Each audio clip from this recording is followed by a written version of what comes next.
ધોરણ 11 chapter number 2 સંબંધ અને વિધેયો. આ ચેપ્ટરના ઉદાહરણો જોવાના છે આપણે.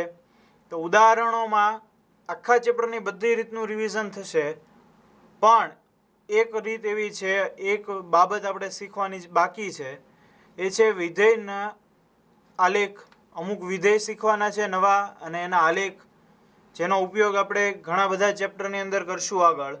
તો એ આલેખ અને અમુક વિધેયો જે છે એ શીખી લઈએ, ત્યારબાદ ઉદાહરણના દાખલાઓ ગણીએ. તો કયા કયા વિધેયો છે, અમુક સ્પેસિફિક વિધેયો છે જેનો ઉપયોગ તમે કરવાનો આવશે. તેમાં સૌથી પહેલું વિધેય છે તદેવ વિધેય. આપણે લખીએ અહીંયા, ઘણા બધા વિધેયો છે, એમાં સૌથી પહેલું વિધેય છે તદેવ વિધેય. તદેવ વિધેય એને કહેવાય આઈડેન્ટિટી ફંક્શન.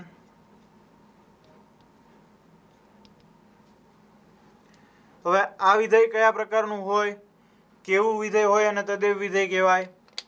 તો ફિક્સ જ છે આ વિધેય. આ વિધેય આ પ્રકારનું હોય, એફ આર થી આર.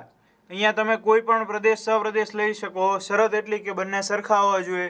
એટલે આર થી આર, એન થી એન, એ થી એ કોઈ પણ લઈ શકાય. એફ ઓફ એક્સ બરાબર એક્સ, આ થઈ ગયું તદેવ વિધેય. એફ આર થી આર, એફ ઓફ એક્સ બરાબર એક્સ, આને કહેવાય તદેવ વિધેય. તદેવ વિધેય શું કામ કે અહીંયા તમે આરમાંથી એક્સની કિંમતો જેટલી લેશો એ જ કિંમતો તમને એફ ઓફ એક્સ બરાબર પણ મળશે. એક્સની જગ્યાએ 1 લ્યો તો 1 મળશે, 2 લ્યો તો 2 મળશે, 3 લ્યો તો 3 મળશે. એટલે જે કિંમત તમે એક્સની જગ્યાએ મૂકો છો એ જ કિંમત તમને જવાબમાં પણ મળે છે. એટલા માટે એને તદેવ વિધેય કહેવાય છે. હવે આ તદેવ વિધેય થઈ ગયું, એનો આલેખ જોઈએ. એનો આલેખ માટે સાવ સિમ્પલ છે એનો આલેખ.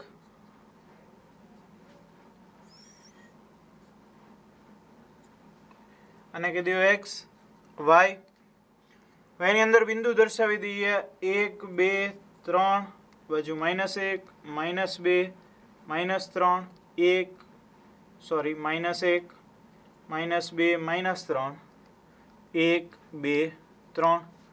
આ આલેખ છે. હવે એમાં બિંદુ દર્શાવીએ. 1 મૂકો તો 1 આવશે, 2 મૂકો તો 2 આવશે, 3 મૂકો તો 3 આવશે. તો બિંદુ દર્શાવવા હોય તો અહીંયા 1,1, અહીંયા 2,2, પછી 3,3. એવી રીતે આ બાજુ જુઓ તો -1,1, અહીંયા 0,0. આને જોડી દો તમે એટલે આ એક રેખા તૈયાર થઈ ગઈ. આ રેખાને કહેવાય એફ ઓફ એક્સ બરાબર x, F of x equal to x. અથવા તો આને કેવો આલેખ કહેવાય, વાય બરાબર એક્સ. એફ ઓફ એક્સની જગ્યાએ તમે વાય લઈ લો તો વાય બરાબર એક્સ. એક્સની કિંમતો મૂકતા જવાની, એમ એફ ઓફ એક્સ આપણને એનું જ મળે. આ થઈ ગયો તદેવ વિધેયનો આલેખ. આ એક વિધેય થયું. હવે બીજું વિધેય છે અચળ વિધેય. આની જેવું જ છે, થોડોક ફેર છે. જોઈએ એમાં શું ફેર છે. બીજું છે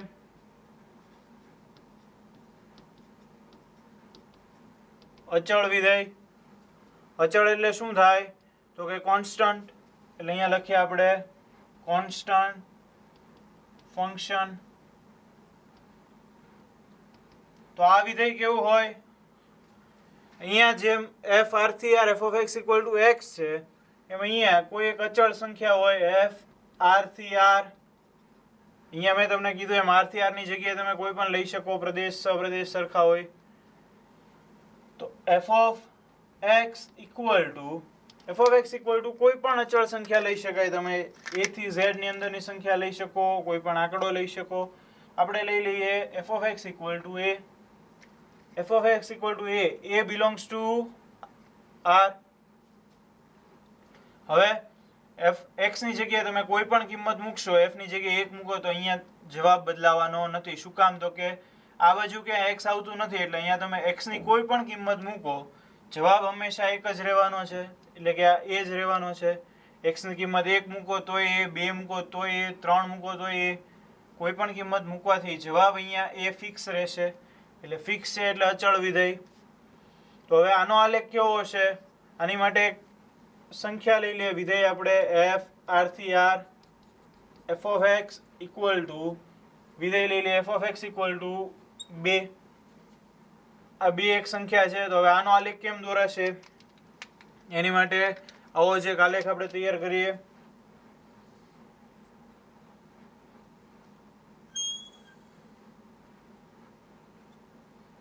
x y 1 2 3 -1 -2 -3 -1 -2 -3 1 2 3.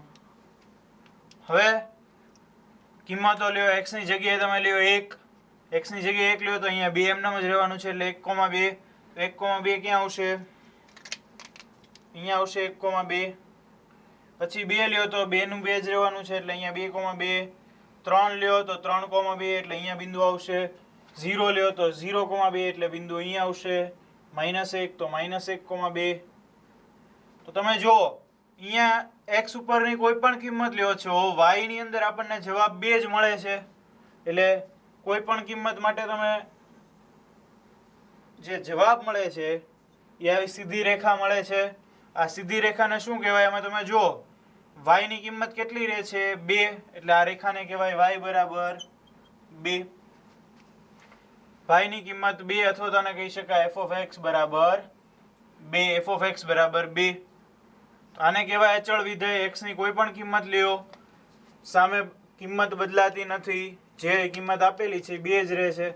જો આની બદલે 2 ની જગ્યાએ તમને -3 આપેલું હોય તો અહીંયા -3 વાળી રેખા આવી જાય. બરાબર છે? આ થઈ ગયું અચળ વિધેય, આ તદેવ વિધેય. હવે આગળ જોઈએ.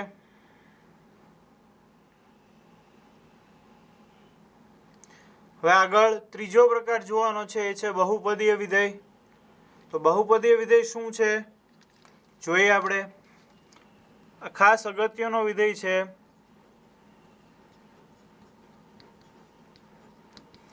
અને ઇંગ્લિશમાં કહેવાશે પોલિનોમિયલ ફંક્શન. તો શું છે આ બહુપદીય વિધેય? બહુપદીય વિધેય ખાસ કંઈ એવું નથી અઘરું. બહુપદી બધાને ખબર છે. બહુપદીઓ શું છે? x ની ઘાત વાળું વિધેય આવે, સુરેખ સમીકરણ, દ્વિચલ સુરેખ સમીકરણ આવે છે, પછી આવે છે તમારે દ્વિઘાત સમીકરણ, ત્રિઘાત સમીકરણ. આ બધું તમે પ્રાઇમરીમાં ભણી ગયેલા છો. બરાબર છે?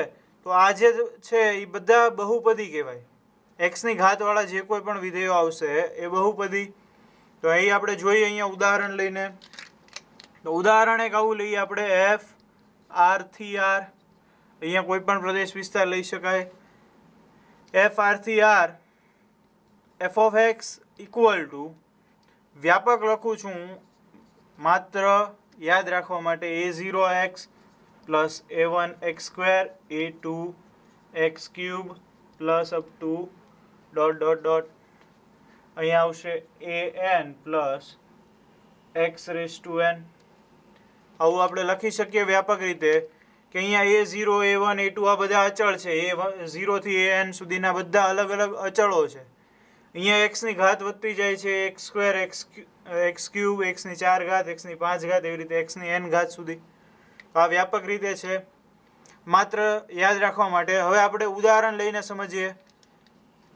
એવું ઉદાહરણ લઈએ કે જેનાથી આપણે સમજી શકીએ. f of r થી r f of x equal to 2x plus 3.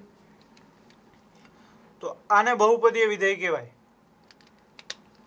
કેમ બહુપદીય વિધેય? જુઓ તમે, a0x પ્લસ 3. 3 એટલે અચળ છે, અચળ આપણે લખી શકીએ a0x. x નો સહગુણક a0 તો 2.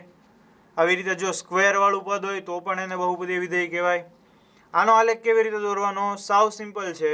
જ્યારે આવી રીતના x ની એક ઘાત આપેલું હોય, એટલે કે આ પ્રકારનું હોય, આને કેવું કહેવાય? ax પ્લસ b પ્રકારનું કહેવાય. ax પ્લસ b પ્રકારનું સમીકરણ કહેવાય. જ્યારે આ પ્રકારનું સમીકરણ હોય એનો આલેખ હંમેશા એક રેખા બને. આનો આલેખ હંમેશા એક રેખા બને. એટલે આપણે રેખા બનાવવા માટે એના બે બિંદુ જોશે. એના બે બિંદુઓ મેળવીએ. f of x બરાબર 2x પ્લસ 3 કેવી રીતે મેળવવાના? અહીંયા લખવાનું x, અહીંયા લખવાનું f of x. x અને f of x. x ની તમારે કિંમત લેવાની, સામે તમને f of x ની બીજી કિંમતો મળશે.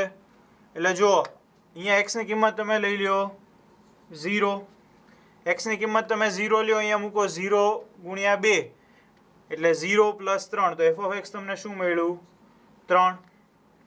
પછી એક હજી એક કિંમત લઈ લ્યો 1, તો અહીંયા તમે લ્યો 1 ગુણ્યા 2 એટલે 2 વત્તા 3 એટલે આ મળ્યું આપણને 5. તો તમે જોઈ શકો છો આ કોષ્ટક તૈયાર થયું. આમાં એક્સની કિંમત 0, એફ ઓફ એક્સની કિંમત 3, એક્સની કિંમત 1, એફ ઓફ એક્સની કિંમત 5.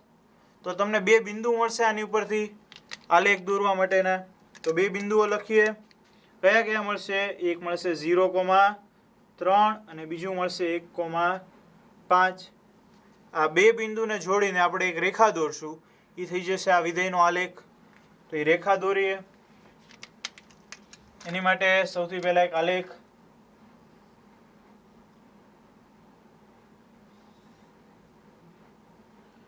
X Y. એક્સની કિંમતો એક્સ ઉપરથી લેવાની, વાયની કિંમતો એફ ઓફ એક્સ ઉપરથી. એક્સની કિંમત 0 અને 1 2 જ આવે છે, વાયની કિંમત 5 સુધી છે. અહીંયા આપણે લખીએ 1 2 3. અહીંયા કંઈ વધારે લખવાની જરૂર નથી. આ બાજુ 1 2 3 4 અને 5, 5 કિંમતો આવી. હવે 2 બિંદુ અહીંયા જે કીધા છે દર્શાવી દો. એક છે 0,3 એટલે 0,3 અહીંયા આવશે એક બિંદુ, અને બીજું બિંદુ છે 1,5 એટલે 1,5 અહીંયા આવશે ક્યાંક. તો હવે આ 2 બિંદુ જોડીને જે રેખા બનશે, આ રેખા બની ગઈ. આને કહેવાય એફ ઓફ એક્સ બરાબર 2x + 3 નો આલેખ. F of x equal to 2x + 3 એનો આલેખ થઈ ગયો આ રેખા.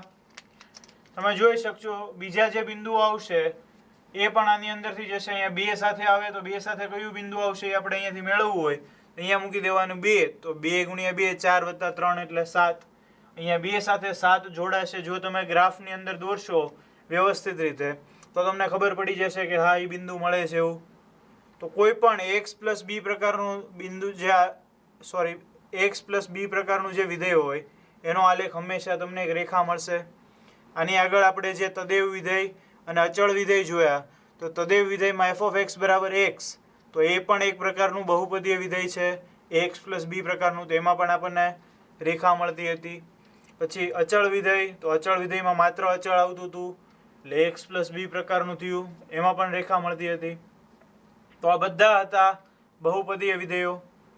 આનાથી આગળ જો x² જોઈ શકાય, એ બધું આગળ ભણવામાં આવશે, ધીમે ધીમે આપણે જોશું. હવે ચોથો પ્રકાર જોવાનો છે. ચોથો પ્રકાર છે માનાંક વિધેય. ચોથો પ્રકાર માનાંક વિધેય. માનાંક ઇંગ્લિશમાં કહેવાશે મોડ્યુલસ ફંક્શન.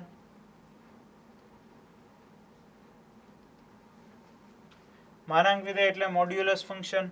માનાંક એટલે તમે બધાએ વિધેય જોયેલું હશે, f r થી r f of x equal to માનાંકમાં x. આ છે માનાંક વિધેય. અહીંયા તમે પ્રદેશ સહપ્રદેશ જુદા જુદા લઈ શકો. તો હવે આ માનાંક વિધેય છે. તમને ખ્યાલ છે કે માનાંકની અંદર તમે કિંમતો મૂકો તો ધન કિંમત હોય ધન રહે, ઋણ કિંમત હોય એ પણ ધન થઈ જાય. તો આ માનાંક વિધેય કેવી રીતે બને છે? તો હકીકતમાં તમે જુઓ તો માનાંક વિધેયને આમ લખી શકાય x અને -x. x ક્યારે? જ્યારે x > 0 અને -x જ્યારે x < 0. હવે હું તમને સમજાવું કેવી રીતે આવું બને. તો તમે જુઓ x > 0, ધન કિંમત લ્યો, આની અંદર x ની જગ્યાએ મૂકો ધન કિંમત 1 એટલે તમને જવાબ મળશે 1. 2 મૂકો તો 2 મળશે, 3 મૂકો તો 3 મળશે. જેટલી ધન કિંમતો છે બધી તમે અહીંયા મૂકશો એટલે તમને ધન મળશે.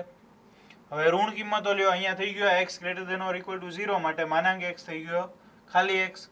અને ઋણ કિંમતો 0 કરતા નાની સંખ્યાઓ એટલે કે -1 લ્યો તો તમે સમજી શકો કે -1 એનો માનાંક એ આપણને ખબર છે 1, પણ કેવી રીતે 1 થાય? તો -1 એની આગળ એક માઇનસ લાગી જાય એટલે માઇનસ પ્લસ અને 1 થઈ જાય. આ એનું વિધેય છે માનાંકનું. અહીંયા જુઓ મેં લખ્યું છે -x જ્યારે x < 0. x 0 કરતાં નાનો હોય ત્યારે જે અંદર સંખ્યા છે એને આગળ માઇનસ લાગી જાય એટલે કે માઇનસ એક્સ થઈ જાય ઇક્વલ ટુ 1. આવી જ રીતે બીજું જો સમજવું હોય તો -3 એનો માનાંક તો -3 એની આગળ અહીંયા વિધેયની શરત પ્રમાણે આગળ લાગી જાય માઇનસ એટલે માઇનસ માઇનસ પ્લસ અને 3. તો આ છે માનાંક વિધેય. બરાબર છે, માનાંક વિધેય છે. માનાંક વિધેય કેવી રીતે થાય તો કે x જ્યારે x greater than or equal to 0 અને -x જ્યારે x લેસ ધેન 0. ખાસ યાદ રાખજો, ખૂબ ઉપયોગી છે. હવે આનો આલેખ જોઈએ આપણે. તો હવે અહીંયા આપણે માનાંક વિધેયનો આલેખ જોઈએ. આલેખ માટે સૌથી પહેલા જોશે બે અક્ષો x અને આ y.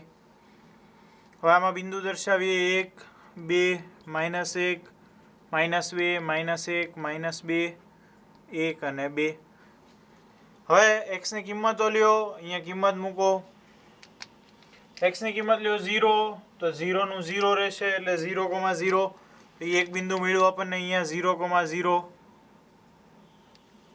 પછી 1 લ્યો તો 1, 2 લ્યો તો 2. બધી ધન સંખ્યા માટે એની સંખ્યા પોતે મળશે.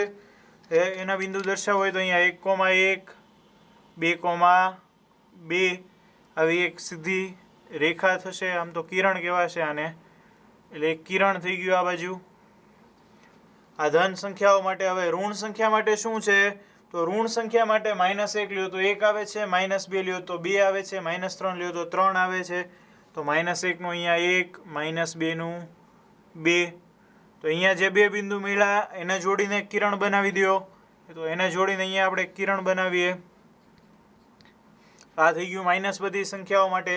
ધન સંખ્યાઓ માટે પોતે ને પોતે, ઋણ સંખ્યા માટે ધન થઈ જશે -1 નું 1, -2 નું 2. તો આ છે માનાંક વિધેયનો આલેખ. f of x બરાબર માનાંકમાં x. માનાંક વિધેયનો આલેખ હંમેશા v આકારનો હશે. ખાસ યાદ રાખજો, કોઈ પણ પ્રકારનું માનાંક વિધેય હશે એનો આકાર હંમેશા v પ્રકારનો હશે. ત્યારબાદ હવે જોઈએ આગળનું વિધેય. તો આગળનું વિધેય એવું છે ચિહ્ન વિધેય. બરાબર, કેટલામું છે? 5મું વિધેય, ચિહ્ન વિધેય. અને ઇંગ્લિશમાં કહેવાશે સિગ્નમ ફંક્શન. આ પણ એક ખૂબ અગત્યનું છે, JEE-માં ઘણી વખત પૂછાતું હોય છે. તો આ ફંક્શન કેવું છે તો જો આ પ્રકારનું ફંક્શન છે. આ f r થી r કોઈ પણ લઈ શકાય. અહીંયા પ્રદેશ સહપ્રદેશ. f of x equal two બને ત્યાં સુધી r થી r રાખવું. f of x equal two -1 0 અને 1. જુદી જુદી 3 કિંમતો મળે છે. જુદી જુદી 3 કિંમતો મળે છે. ક્યારે? -1 મળશે જ્યારે x 0 કરતાં નાનો હશે, 0 મળશે જ્યારે x બરાબર 0 હશે, અને 1 મળશે જ્યારે x ગ્રેટર ધેન 0 હશે. તો આ છે ચિહ્ન વિધેય. આ ફિક્સ વિધેય છે, આને કોઈ બદલાવી ન શકે. તો ચિહ્ન વિધેય શું કામ કહેવામાં આવે છે તો કે ઋણ સંખ્યા માટે -1 મળે છે, ધન સંખ્યા માટે 1 મળે છે અને 0 માટે 0 મળે છે. આ 3 કિંમત ફિક્સ થઈ ગઈ છે. એનું જે ચિહ્ન હશે એની પ્રમાણે એની કિંમત મળશે આપણને. બરાબર છે, એટલા માટે આને ચિહ્ન વિધેય કહે છે. હવે આનો આલેખ સિમ્પલ છે સાવ. કેવી રીતે દોરશું જુઓ. અક્ષો દોરી નાખીએ આપણે. x અને y. x અને y આની ઉપર દર્શાવી દઈએ 1 2 -1 -2. આ બાજુ -1, ઉપરની બાજુ 1. બસ એટલી જ દર્શાવવાની જરૂરિયાત છે. અહીંયા 0 આવશે, બરાબર, ઉગમ બિંદુ. તો સૌથી પહેલાં આમાંથી આપણે લઈએ x બરાબર 0 તો આપણને મળે છે 0. એટલે અહીંયા હું દર્શાવીશ આવી રીતે. આ 0ની ઉપર આવું ઘાટું મીંડું. ઘાટું મીંડું એટલે આપણે x બરાબર 0 લઈએ છીએ અને આપણને જવાબમાં 0 મળે છે. હવે ઋણ સંખ્યા માટે તમે જુઓ તો 0 કરતાં નાની સંખ્યા એટલે આ બધી સંખ્યાઓ છે એની માટે તમને શું મળે છે? -1. તો આ -1 લ્યો તો તમને -1 મળશે, -2 લ્યો તો -1 મળશે. એવી રીતે અહીંયાની કોઈ પણ સંખ્યા લ્યો તો માઇનસ મળશે. આવી રીતે અહીંયા ટપકા ટપકા થશે. આ બધાને જોડશો એટલે એક કિરણ તૈયાર થઈ જશે. આ બધાને જોડ્યું એટલે કિરણ તૈયાર થઈ ગયું. તો આ બધી ઋણ સંખ્યા માટે છે હંમેશા -1 આવે. પણ અહીંયા તમે જુઓ -1 લેવાનો કે નહીં લેવાનો એ આપણને કેમ ખબર પડે? તો એની માટે આમ દર્શાવવાનું એને, આવું એક પોલું મીંડું, એટલે કે વચ્ચે તમે જુઓ ભરી નથી દીધું, આમ ખાલી ભાગ આવે છે. તો આને દર્શાવવું, આનામાં મિનિંગ શું થાય કે આમાં તમે x બરાબર 0 લેતા નથી. એટલે x બરાબર 0 એ -1 મળતું નથી. 0 સિવાયની બધી સંખ્યા માટે -1 મળે છે. આવું નવું અહીંયા ઉપરની બાજુ આવશે. બધી ધન સંખ્યા માટે 1 આવે છે. અહીંયાથી એક રેખા આમ, એક કિરણ આમ જશે, અહીંયા આવશે પોલું મીંડું. આ થઈ ગયો ચિહ્ન વિધેયનો આલેખ. એમાં તમે જુઓ બંને બાજુ ઉપર નીચે પોલું મીંડું છે, એટલે ત્યાં તમારે x બરાબર 0 લેવાનું નથી. અહીંયા ઘાટું મીંડું છે, ત્યાં તમારે x બરાબર 0 લેવાનું છે. આ ચિહ્ન વિધેયનો આલેખ છે, આમાં કંઈ લખવાની જરૂરિયાત નથી. હવે આગળના જે વધેલા ફંક્શન છે, વિધેયો છે, પણ જોઈ લઈએ.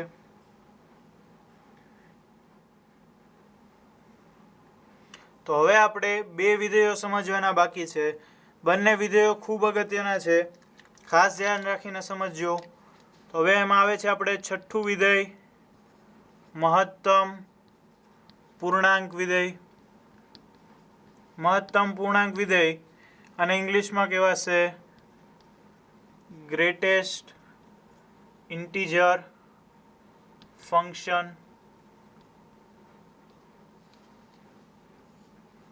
આ એનસીઆરટી અને જેડબલઈ બંને માટે ખૂબ અગત્યનું છે.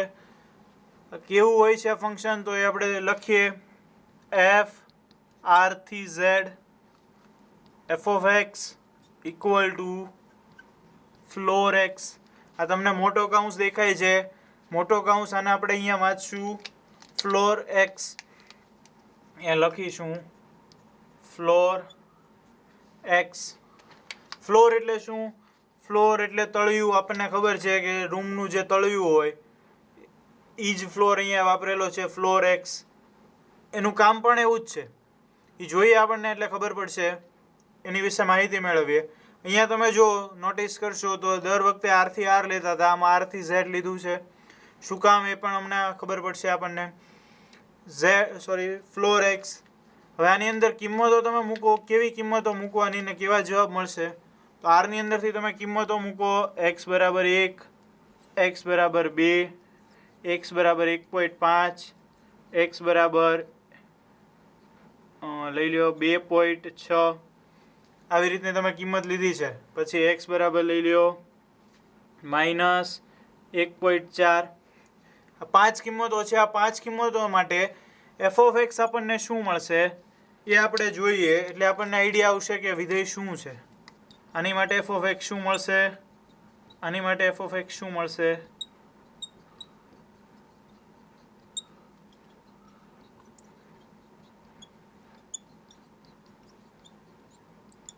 હજી એક કિંમત લઈ લઉં માઇનસની અંદર, x બરાબર -2.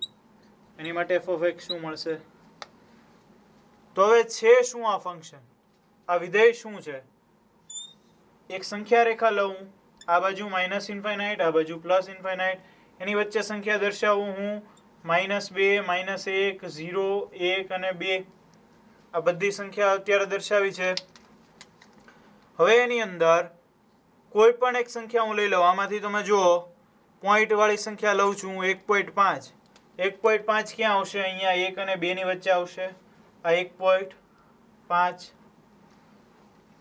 તો જે સંખ્યા આપણે લીધી છે એનાથી ડાબી બાજુ જોવાનું. આપણી સામે જ્યારે તમે લખતા હશો ત્યારે તમારી સામે હશે, એટલે તમારી સામે સંખ્યા રેખા હોય એ સંખ્યાની તમારે ડાબી બાજુ જોવાનું, અને જે પહેલી પૂર્ણાંક સંખ્યા આવશે એ તમારો જવાબ થઈ જશે. એટલે 1.5 થી તમે ડાબી બાજુ જાઓ તો પહેલી પૂર્ણાંક સંખ્યા કઈ આવે છે? 1. તો 1 એ આપણો જવાબ. એટલે કે f of x બરાબર ફ્લોર 1.5 થાય, તો ફ્લોર 1.5 શું મળશે? 1. તો આવી રીતે તમે જો 2.6 લ્યો તો 2.6 અહીંયા 2 પછી આવશે. એની તમે ડાબી બાજુ જાઓ, ડાબી બાજુ જાઓ, પહેલી પૂર્ણાંક સંખ્યા કઈ આવે છે? 2. એટલે શું આવશે તમારો જવાબ? ફ્લોરની અંદર 2.6 તો 2. -1.4 છે તો -1.4 ક્યાં આવશે? -1.4 અહીંયા -1 અને -2 ની વચ્ચે આવશે. તો આનાથી તમે ડાબી બાજુ જાઓ તો પહેલી પૂર્ણાંક સંખ્યા કઈ આવે છે? -2 તો -1.4 એનો ફ્લોર શું થશે -2 સમજાણું. અને આને ફ્લોર શું કામ કહે છે એ સમજવું હોય તો આને તમે ઊભી કરી દો સંખ્યા રેખાને. અહીંયા 0 -1 આ 1 અહીંયા 1.5 છે. 1.5 થી ડાબી બાજુની એટલે આમાં તમે જુઓ તો નીચેની બાજુની અહીંયાથી નીચેની બાજુ પહેલી સંખ્યા આવે 1 એટલે આપણે જવાબમાં 1 લઈએ છીએ. તો નીચેની બાજુ એટલે તળિયું, તળિયું એટલે ફ્લોર, એટલા માટે આને ફ્લોર કીધેલું છે સમજૂતી માટે ખાલી. તો હવે આ બધી પોઈન્ટવાળી સંખ્યાઓ થઈ. તો આમાં તમે જુઓ ધન સંખ્યાઓ છે તો એમાં 1.5 2.6 તો એમાં જે પહેલો સંખ્યા હોય એ જેનો જવાબ આવે છે. પણ માઇનસમાં એવું નથી થતું એટલે તમે જ્યારે આવી રીતે યાદ રાખતા હોય તો તમારે એ પણ જોવું પડે કે -1 છે તો જવાબ -2 છે. આવી રીતે જો -2.6 હોય તો -3 આવશે કારણ કે -2.6 અહીંયા આવે એની પહેલાંની સંખ્યા આવશે -3. તો એ પણ ખાસ ધ્યાન રાખજો. હવે વાત રહી પૂર્ણાંક સંખ્યાની. તો પૂર્ણાંક સંખ્યાની માટે x બરાબર 1 લ્યો. x બરાબર 1 પોતે એક પૂર્ણાંક સંખ્યા છે એટલે પૂર્ણાંક સંખ્યા એ પોતે એમનેમ રહે એટલે x બરાબર 1 એમનેમ, 2 એમનેમ, અહીંયા -2 છે તો -2 એમનેમ.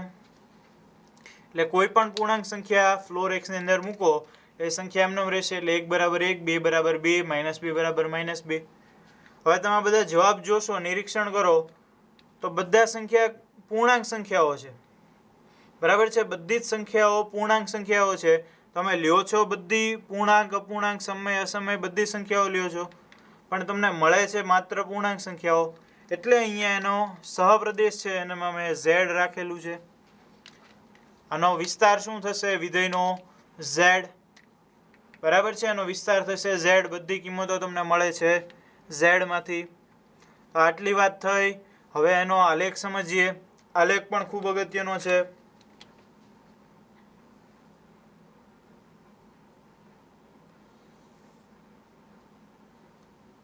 x આ y આમાં 1 2 -1 -2 -1 -2 1 અને 2.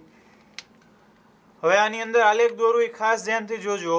છે સાવ ઇઝી પણ ધ્યાન રાખો તો વધારે મજા આવશે. તો કિંમત લ્યો તમે. સૌથી પહેલાં 0 લઈએ આપણે તો 0માં મળશે 0 એટલે અહીંયા 0 નું 0, -1 નું -1 એટલે -1 નું -1, સોરી 1 નું 1, 2માં 2 મળશે, પછી -1 માં -1 મળશે, -2 માં -2 મળશે.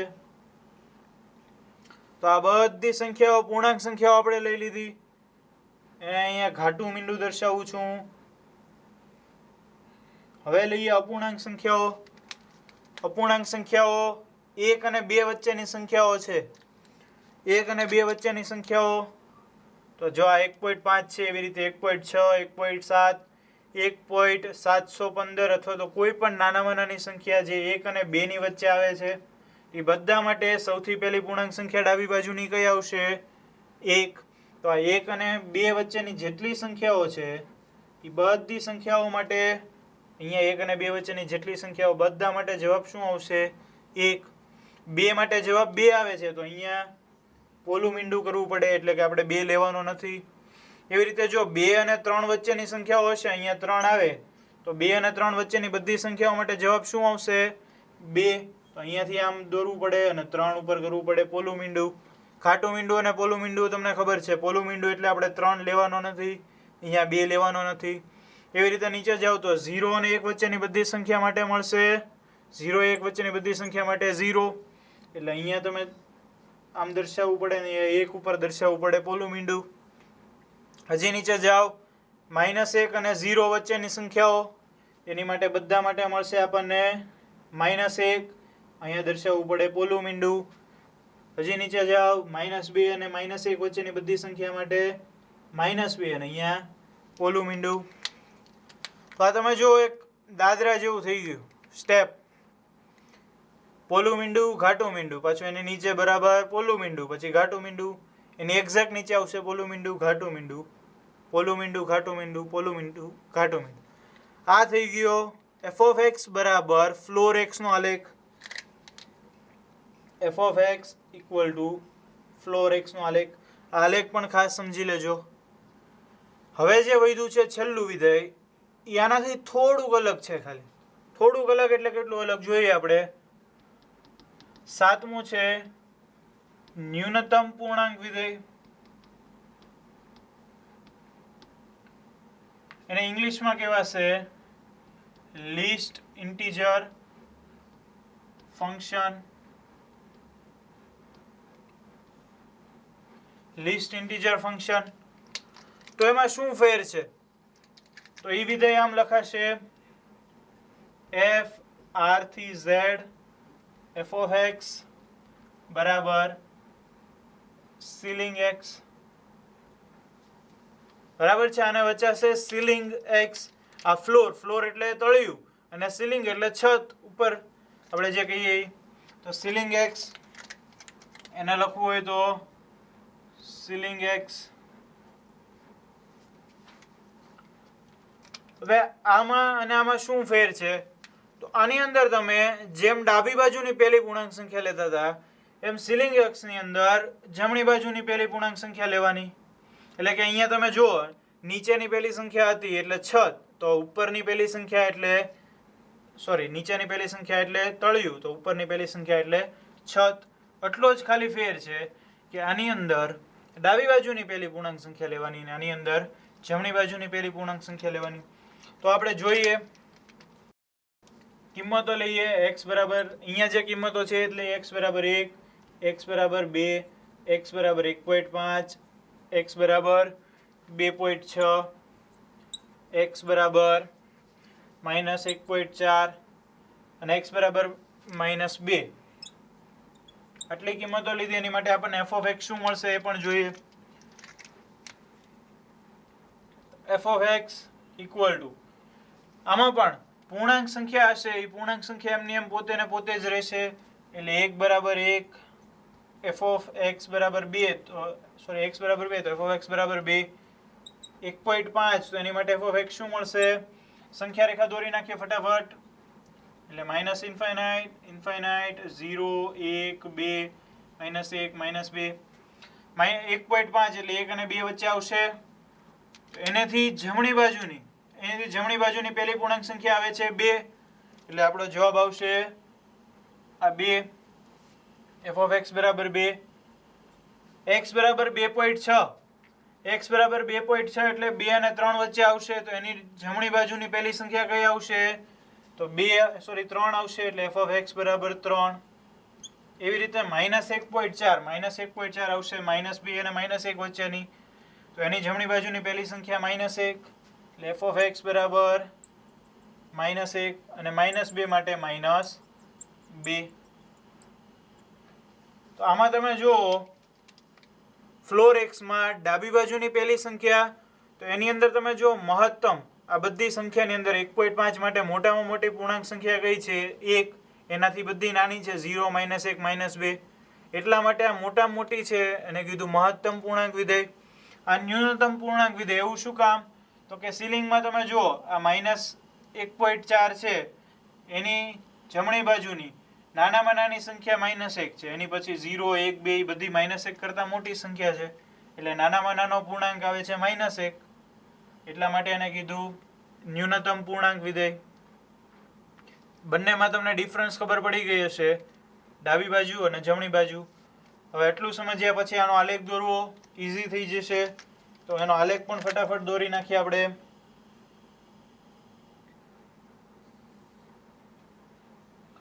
x, y, 1, 2, -1, -2, 1, 2, -1 અને -2.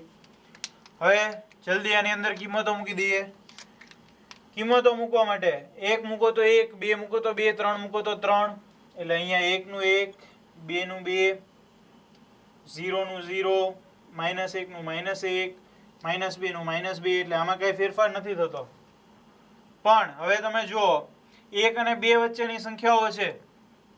1 અને 2 વચ્ચેની જેટલી સંખ્યાઓ છે અહીંયા આવશે 1 અને 2 વચ્ચેની બધાનો સીલિંગ શું થશે? 2.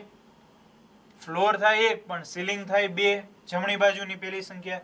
તો 1 અને 2 વચ્ચેની જેટલી સંખ્યા છે એ બધાનો જવાબ આવશે 2. પણ 1 નો જવાબ 2 નહીં આવે એટલે અહીંયા પોલું મીંડું. અહીંયા હતું પહેલા ઘાટું મીંડું પછી પોલું મીંડું, આમાં પહેલા પોલું મીંડું પછી ઘાટું મીંડું. તો આવી જ રીતે હવે સ્ટેપ નીચે ઉતરતા જાઓ તો અહીંયા 0 અને 1 વચ્ચેની બધી સંખ્યા માટે 1, અહીંયા પોલું મીંડું. -1 અને 0 બધી સંખ્યા માટે 0, અહીંયા આવશે પોલું મીંડું.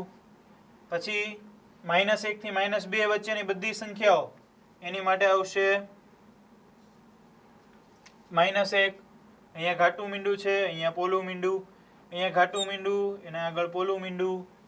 તો આ રીતે સ્ટેપ જ છે, પણ આની અંદર જુઓ તમે ઘાટું મીંડું પોલું મીંડું, એની નીચે ઘાટું મીંડું પોલું મીંડું, આમાં પોલું ઘાટું પોલું ઘાટું ઘાટું પોલું ઘાટું પોલું. થોડું કોમેડી છે, પણ આવી રીતે યાદ રાખવું સરળ પડશે. આની આગળ જો દોરવું હોય તો આમ દોરી શકાય. આને કહેવાય f of x equal to ceiling x. તો આ બંને ખૂબ અગત્યના વિધેય છે, એના આલેખ પણ ખૂબ અગત્યના છે, અને આનો ઉપયોગ ZEE ની અંદર પણ ખૂબ જ થાય છે. એટલા માટે આ બંને વિધેય ખાસ ધ્યાન રાખીને સમજી લેવા. હવે આટલું સમજ્યા પછી આપણે ઉદાહરણના દાખલાઓ ગણીએ અને એની સમજૂતી મેળવીએ. ઉદાહરણ 1, જો x + 1, y - 2 = 3, 1 તો x અને y ની કિંમત શોધો. સાવ ઇઝી દાખલો છે, MCQ માં પૂછાઈ શકે એવો. તો x + 1 એના બરાબર સરખાવવાનું 3 અને y - 2 એના બરાબર સરખાવો 1, એટલે જવાબ આવી જશે. એક્સયામ ને એક્સયામ સાથે સરખાવો એટલે x + 1 = થઈ જશે 3, અને વાયયામ સાથે સરખાવો એટલે y - 2 થઈ જશે y - 2 = 1. હવે આ બંનેને સાદુરૂપ આપો. 1 સામેની બાજુ જાય તો માઇનસ થઈ જશે એટલે 3 - 1 x = 2, અને y 2 છે, સામેની બાજુ જાય તો પ્લસ થઈ જાય એટલે y = 3. તો આપણે જવાબ મળી ગયા. x બરાબર મળ્યો 2 અને y બરાબર 3. ઉદાહરણ નંબર 2, જો p બરાબર abc અને q બરાબર r તો p × q અને q × p શોધો. શું આ બે કાર્ટેશિય ગુણાકાર સમાન છે? તો હવે આપણને ખબર છે કે આ બંને સમાન તો ન હોઈ શકે. આપણે મેળવીને ચેક કરી લઈએ. તો સૌથી પહેલા મેળવીએ p × q. p × q શું કરવાનું? p નો એક ઘટક, q નો એક ઘટક એટલે a, r. પછી q માં એક જ ઘટક છે એટલે p નો બીજો ઘટક b, r. ત્રીજો ઘટક c, r. આ મળી ગયું આપણને p × q a, r, b, r, c, r, p × q. હવે આવી જ રીતે મેળવી લઈએ q × p. તો q × p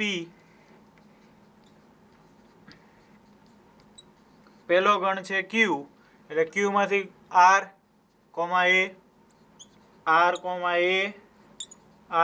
b, r, c.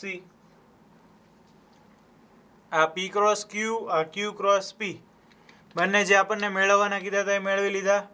છેલ્લું પૂછ્યું છે કે શું આ બે કાર્ટેશિય ગુણાકાર સમાન છે? તો તમે જોઈ શકો છો આ a, r છે તો r, a છે બંને ઉલટાઈ જાય છે. એવી રીતે b, r, b, c, r, c તો આ બંને સરખા નથી. એટલે અહીંયા નીચે લખવાનું કે p × q does not equal to q × p.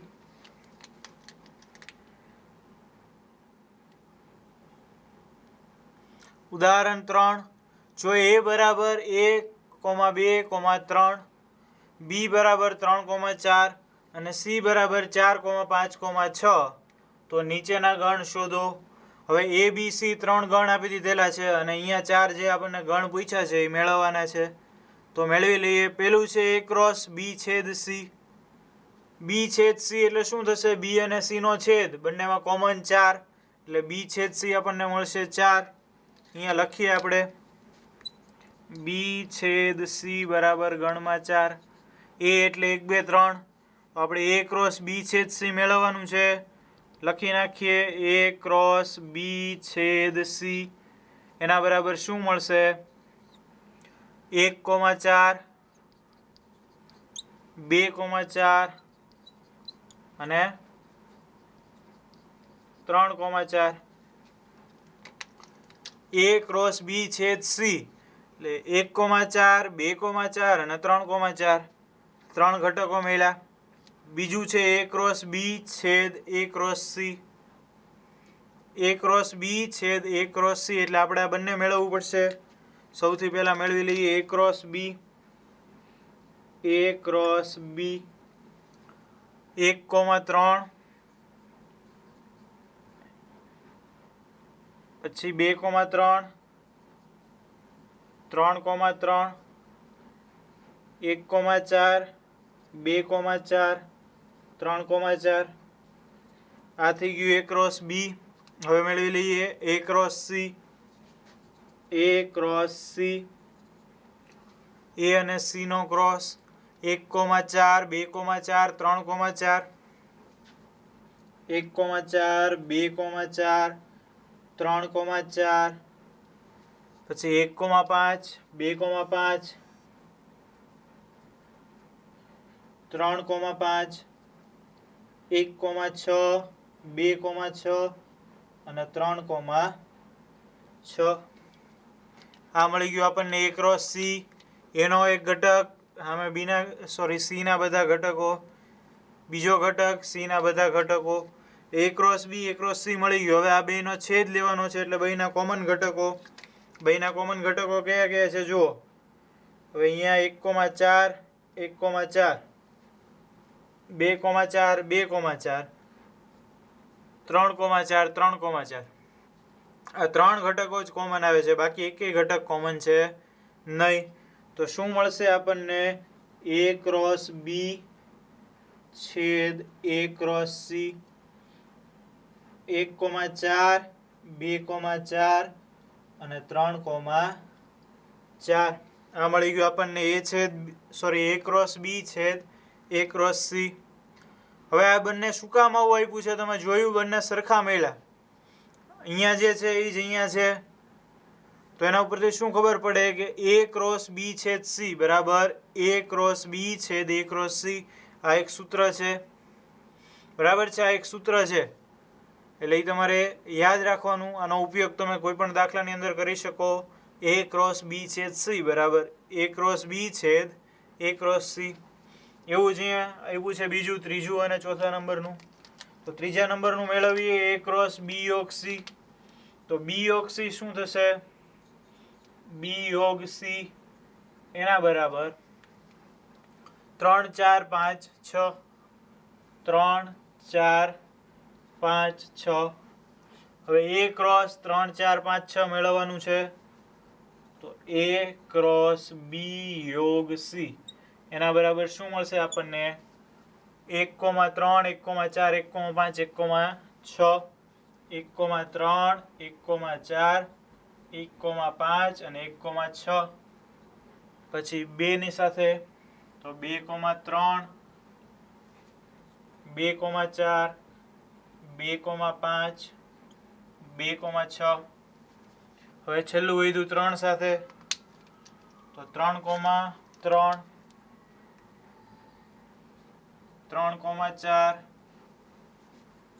3,5 અને 3,6 આ થઈ ગયું A ક્રોસ B યોગ C.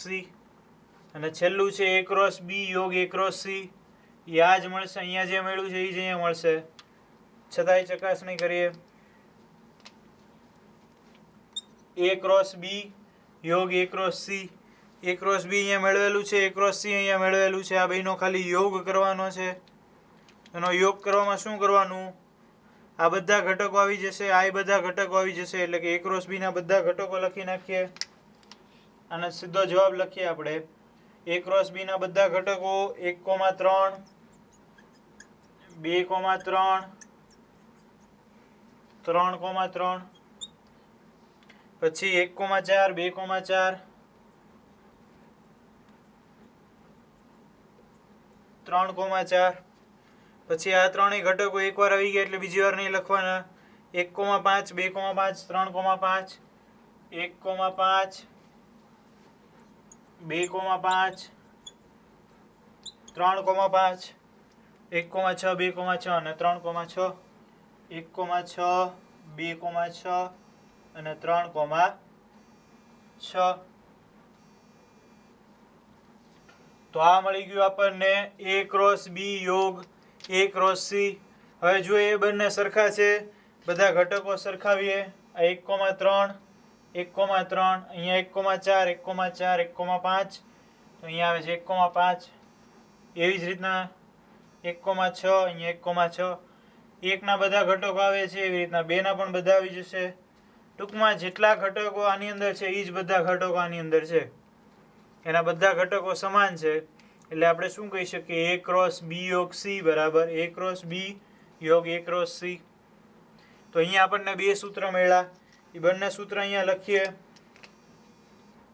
કે A ક્રોસ B છેદ C બરાબર A ક્રોસ B છેદ A ક્રોસ C.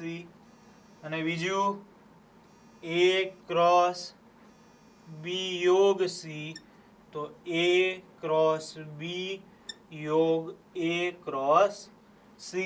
આ બે સૂત્ર આપણને આ દાખલામાં મળ્યા. બંને સૂત્રને યાદ રાખશું.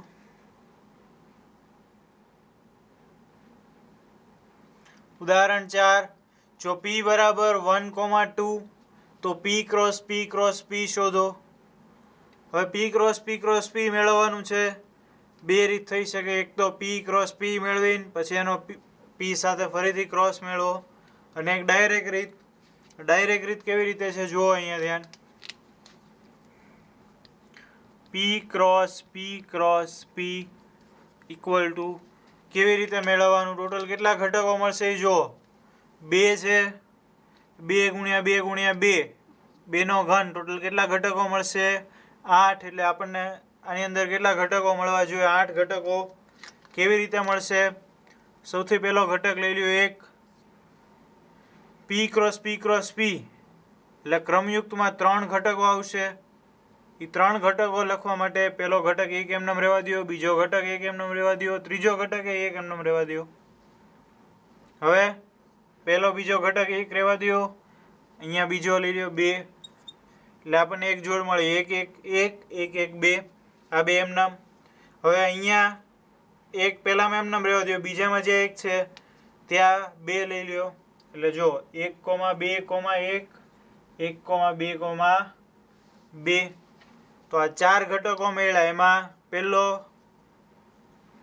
જે ઘટક છે એ 1 છે, અને પાછળના ઘટકો બદલાતા રહે છે. 1 1 1 2 2 1 2 2. બરાબર છે.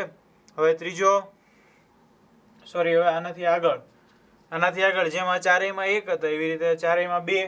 એટલે 2 બાકીના ઘટકો એમને રહેવા દો. 2 1 1 2 1 2 2 2 1 અને 2 2 2. આ મળી ગયું આપણને P cross P cross P. ફરીથી જોઈ લ્યો શું કરવાનું. એક ઘટક લઈ લીધો 1 1 1. પછી આ પેલા બે એમનો રહેવા દો. અહીંયા બદલાવી નાખો બીજો ઘટક 1 1 2. બે ઘટકો મળી ગયા. વચ્ચેનો ઘટક 1 છે, ત્યાં બીજો ઘટક લઈ લ્યો 2. એટલે 1 2 1. આ જો બે એમનેમ છે 1 અને 1. વચ્ચે 1 ની જગ્યાએ 2 થઈ ગયો. એ રીતે 1 ને 2 એમનેમ, વચ્ચે 1 ની જગ્યાએ 2 થઈ ગયો. આ ટોટલ 4 ઘટકો મળ્યા. ચારેય ઘટકમાં તમે જુઓ કે આ પહેલો ઘટક જે છે એ બધામાં 1 છે. હવે જે આ પહેલો ઘટક 1 છે તે બધે 2 કરી નાખો, એટલે આ બીજા 4 ઘટકો મળી ગયા. ટોટલ 8 ઘટકો. P cross P cross P.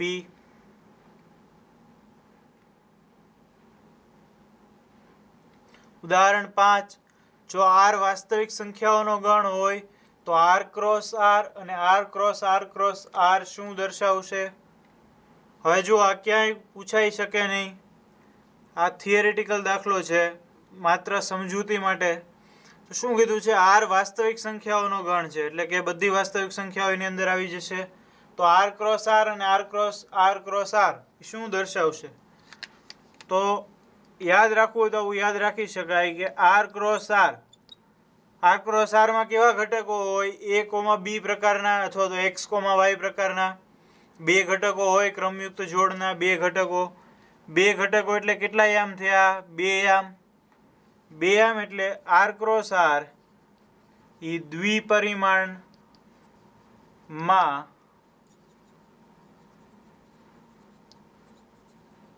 બિંદુનું સ્થાન દર્શાવશે.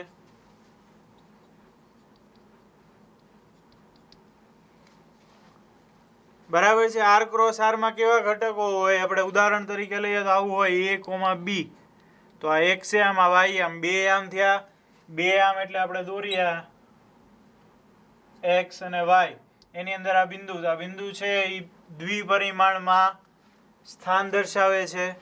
એટલે આપણે એવું કીધું આર ક્રોસ આર દ્વિપરિમાણમાં બિંદુનું સ્થાન દર્શાવશે. તો આર ક્રોસ આર આઈડિયા આવશે તમને કદાચ.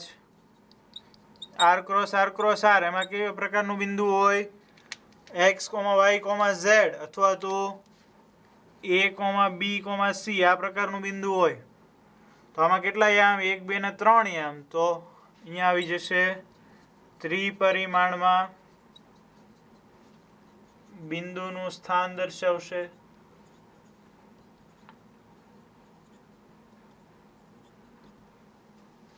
બરાબર છે.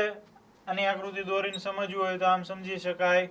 આ x, આ y, આ z, અહીંયા કોઈ બિંદુ છે તો 3 પરિમાણની અંદર એ બિંદુનું સ્થાન દર્શાવે. માત્ર સમજૂતી માટેનો દાખલો છે. કદાચ MCQમાં પૂછાઈ શકે, બાકી દાખલામાં ન પૂછાઈ શકે. છઠ્ઠો છે, જો a ક્રોસ b બરાબર p, q, p, r, m, q અને m, r, તો a અને b શોધો. a ક્રોસ b આપી દીધું છે, એની ઉપરથી a અને b શોધવાનું છે. તો a અને b આપણે લખીએ સીધા. a અને b ટોટલ 4 ઘટકો છે. પહેલો જે ઘટક હશે એ આવશે a માં, અને બીજો ઘટક હશે એ b માં. તો પહેલો p, a માં p આવી ગયો ઓલરેડી. m આવી ગયો a માં. બીજી વાર m એ નહીં લખવાનું, એટલે a ના 2 ઘટકો p અને m. b ના 2 ઘટકો પછીના ઘટકો એટલે q, r. બીજી વાર q અને r નહીં લખવાના. તો a મળ્યો p, m અને b મળ્યો q, r.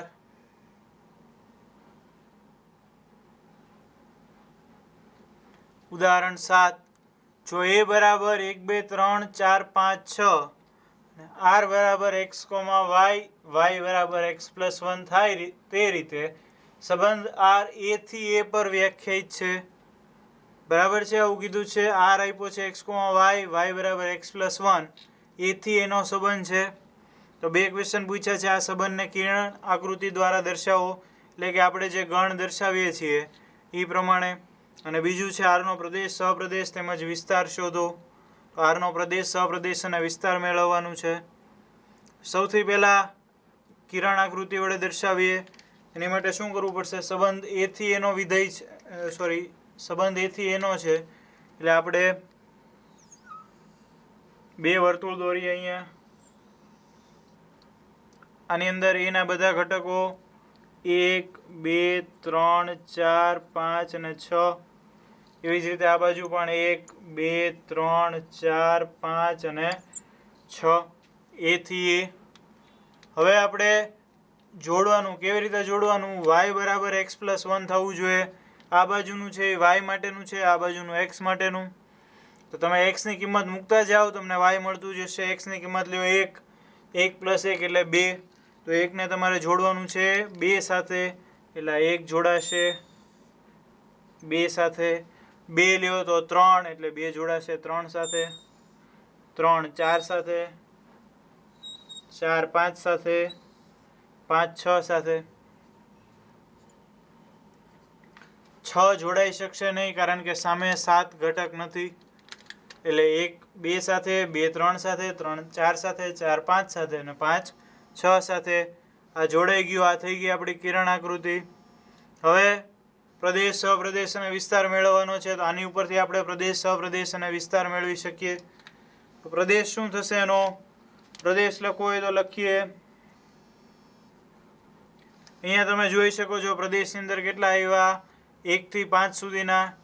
એટલે 1, 2, 3, 4 અને 5 આનો પ્રદેશ. પછી સહપ્રદેશ. સહપ્રદેશ એટલે એ થી એનો પ્રદેશ. જો સંબંધ એ થી એનો હોય તો આ બીજો જે એ છે એને શું કહેવાય? સહપ્રદેશ.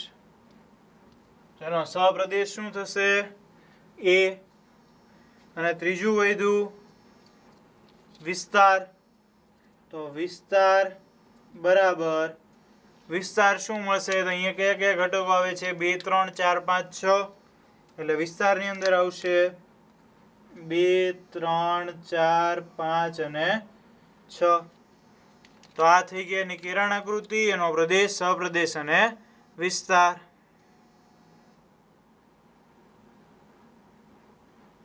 ઉદાહરણ 8. આકૃતિમાં P થી Q નો સંબંધ દર્શાવેલ છે. આ સંબંધને ગુણધર્મની રીતે, યાદીની રીતે લખો. એનો પ્રદેશ અને વિસ્તાર શું થશે? અહીંયા તમે જુઓ એક સંબંધ દર્શાવી દીધો છે. એને આપણે યાદીની રીતે, ગુણધર્મની રીતે લખવાનો છે. તો લખીએ. પહેલું ગુણધર્મની રીતે. તો ગુણધર્મની રીતે લખવા માટે સૌથી પહેલા જે કોમન આવે છે એટલું લખીએ. r બરાબર x, y. જ્યાં હવે x અને y વચ્ચેનો સંબંધ શું છે? તો તમે જો આ 9 ક્યાં જોડાય છે? 3 અને -3 સાથે, 4 2 અને -2 સાથે, અને 25 5 અને -5 સાથે જોડાય. તો આ બાજુની જે સંખ્યા છે એનો સ્ક્વેર અહીંયા આપેલો છે. તો આ જે બધી છે x ની કિંમતો છે, આ બધી y ની કિંમતો છે. તો શું કહી શકીએ આપણે? કે આ બધી સંખ્યા, સામેની બધી સંખ્યાઓનો સ્ક્વેર છે. એટલે કે x = y સ્ક્વેર. અહીં આપણે શું લખી શકીએ? x = y square. x ક્યાંથી લેવાનું? p માંથી. હવે આને બીજી રીતે લખવું હોય તો x બરાબર y સ્ક્વેર છે. બીજી રીતે લખવું હોય તો આમ લખાય x, y. એમ નામ x એ y નો વર્ગ છે. આમ પણ લખી શકાય. આ બંને થઈ ગઈ ગુણધર્મની રીત. હવે આગળ બીજું યાદીની રીત. યાદીની રીતે લખવું હોય તો r. સેવ સિમ્પલ.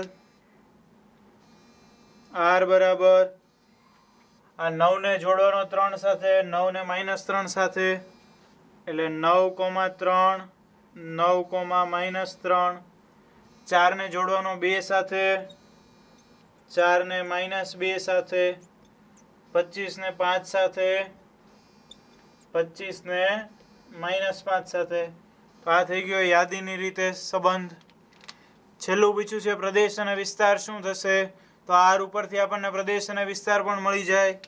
એટલે એનો પ્રદેશ શું થશે? એનો પ્રદેશ તો પહેલા જે ઘટકો છે, અથવા તો તમારે આકૃતિ ઉપરથી જોવું હોય તો આકૃતિ ઉપરથી પણ મળી જાય.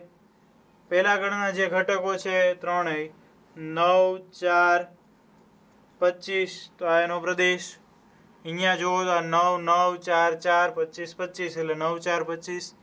અને વિસ્તાર, તો વિસ્તાર બરાબર અહીંયા જેટલા ઘટકો સંકળાયેલા છે એ વિસ્તારની અંદર આવશે. એટલે 2 3 5 -2 -3 ને -5 આ બધા ઘટકો વિસ્તારમાં આવશે. અને અહીંયાથી જુઓ તો 3 -3 2 -2 5 -5 એ બધા ઘટકો. એટલે લખીએ -5 -3 -2. નીચેથી શરૂ કરીએ 2 3 અને 5. આ થઈ ગયો એનો વિસ્તાર.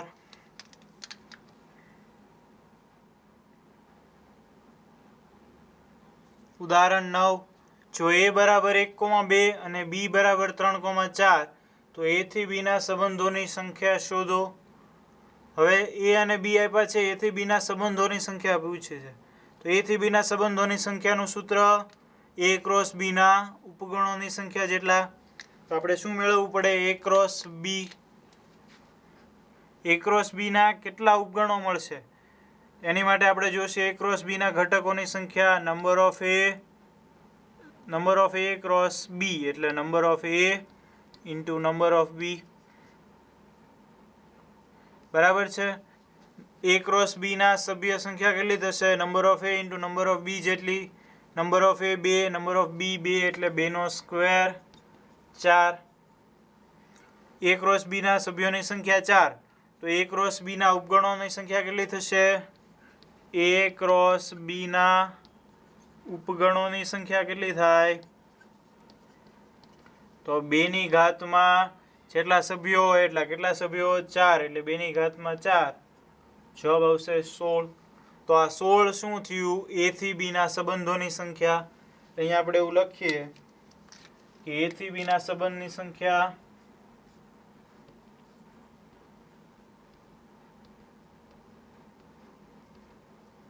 એના બરાબર 16. પછીનું છે 10મું ઉદાહરણ. n એ પ્રાકૃતિક સંખ્યાઓનો ગણ છે. તેની પર વ્યાખ્યાયિત કોઈ સંબંધ r એવો છે કે જેથી r બરાબર x, y, જે y બરાબર 2x, x, y belongs to n. તો r નો પ્રદેશ, સહપ્રદેશ અને વિસ્તાર શોધો. બીજું પૂછ્યું છે શું આ સંબંધ વિધેય છે? તો સૌથી પહેલા તો r નો પ્રદેશ, સહપ્રદેશ અને વિસ્તાર મેળવવાનો છે. r શું આપ્યો છે? x, y, જ્યાં y બરાબર 2x, x, y બંને n માંથી લેવાના છે.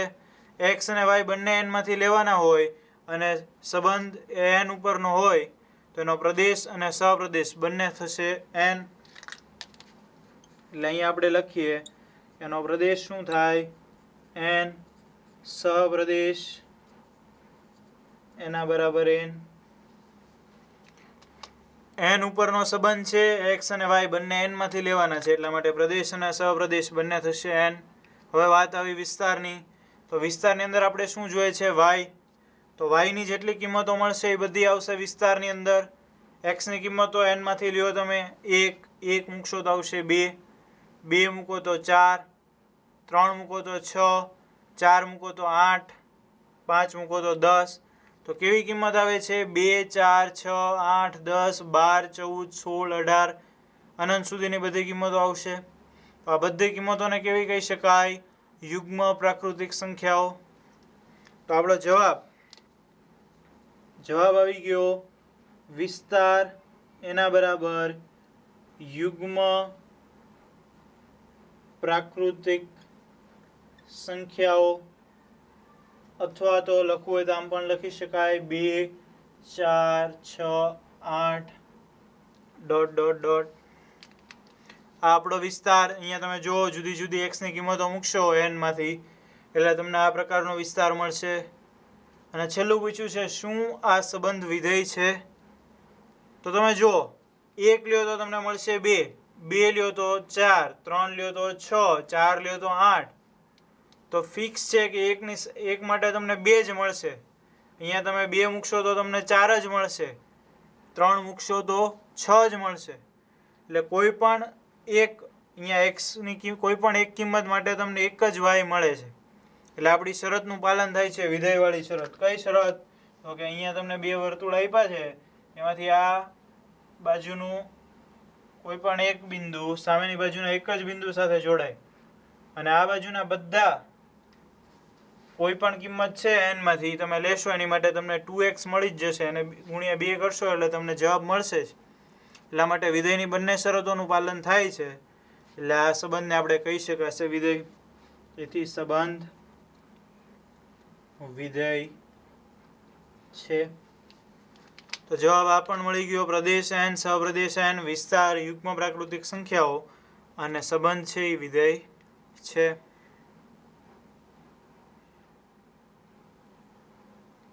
ઉદાહરણ 11. નીચેના ઉદાહરણોમાં આપેલ સંબંધ ચકાસો અને પ્રત્યેક સંબંધ વિધેય છે કે નહીં તે કારણ આપીને સમજાવો. અહીંયા 3 સંબંધ આપેલા છે. આ 3 સંબંધને વિધેય છે કે નહીં આપણે ચકાસવાનું છે. તો આપણને જોઈને તે ખબર પડી જશે હવે કે વિધેય છે કે નથી. પેલું જો r બરાબર 2,1, 3,1 અને 4,2. તો આ વિધેય છે. શું જોવાનું? તો કે પેલો ઘટક 2 વખત ન આવવો જોઈએ. એટલે 2, 3 અને 4 ત્રણેય અલગ અલગ છે, એટલા માટે આ વિધેય છે. આપણે કહી શકીએ કે આપેલ સંબંધ વિધેય છે. એનું કારણ શું લખવાનું? કે પ્રત્યેક ઘટકને માત્ર એક જ પ્રતિબિંબ મળે છે, એટલે કે એક જ ઘટક જવાબમાં મળે છે. એટલે અહીંયા લખવું હોય તો એવું લખી શકાય એકમાં કે પ્રત્યેક ઘટકને માત્ર એક જ પ્રતિબિંબ મળે છે. આ એનું કારણ થઈ ગયું, કારણ કે પ્રત્યેક ઘટકને માત્ર એક જ પ્રતિબિંબ મળે છે. 2,1 3,1 અને 4,2. પછીનું છે 2,2 2,4. તો અહીંયા તે આપણે ખબર પડી ગઈ કે આ વિધેય નથી. શું કામ? 2 છે એ 2 સાથે જોડાય છે અને 2 4 સાથે જોડાય છે. એટલા માટે આ જગ્યાએ જ આપણને ખબર પડી ગઈ કે આ વિધેય નથી. અહીંયા લખીએ આપેલ સંબંધ વિધેય નથી. શું કામ? એનું કારણ લખવું હોય તો 2 ને 2 અને 4 2 પ્રતિબિંબ મળે છે. એનું કારણ થઈ ગયું 2 ને 2 અને 4 2 પ્રતિબિંબ મળે છે. ત્રીજું જો r બરાબર 1,2 2,3 3,4 4,5 5,6 અને 6,7. તો આ વિધેય છે. શું કામ? 1 2 3 4 5 અને 6 બધા અલગ અલગ છે, એક જ વાર આવે છે. એટલા માટે એને કહી શકાય કે આપેલ સંબંધ વિધેય છે. એનું કારણ પહેલામાં જે કારણ છે એ જ કારણ અહીંયા આવશે કે પ્રત્યેક ઘટકને માત્ર એક જ પ્રતિબિંબ મળે છે.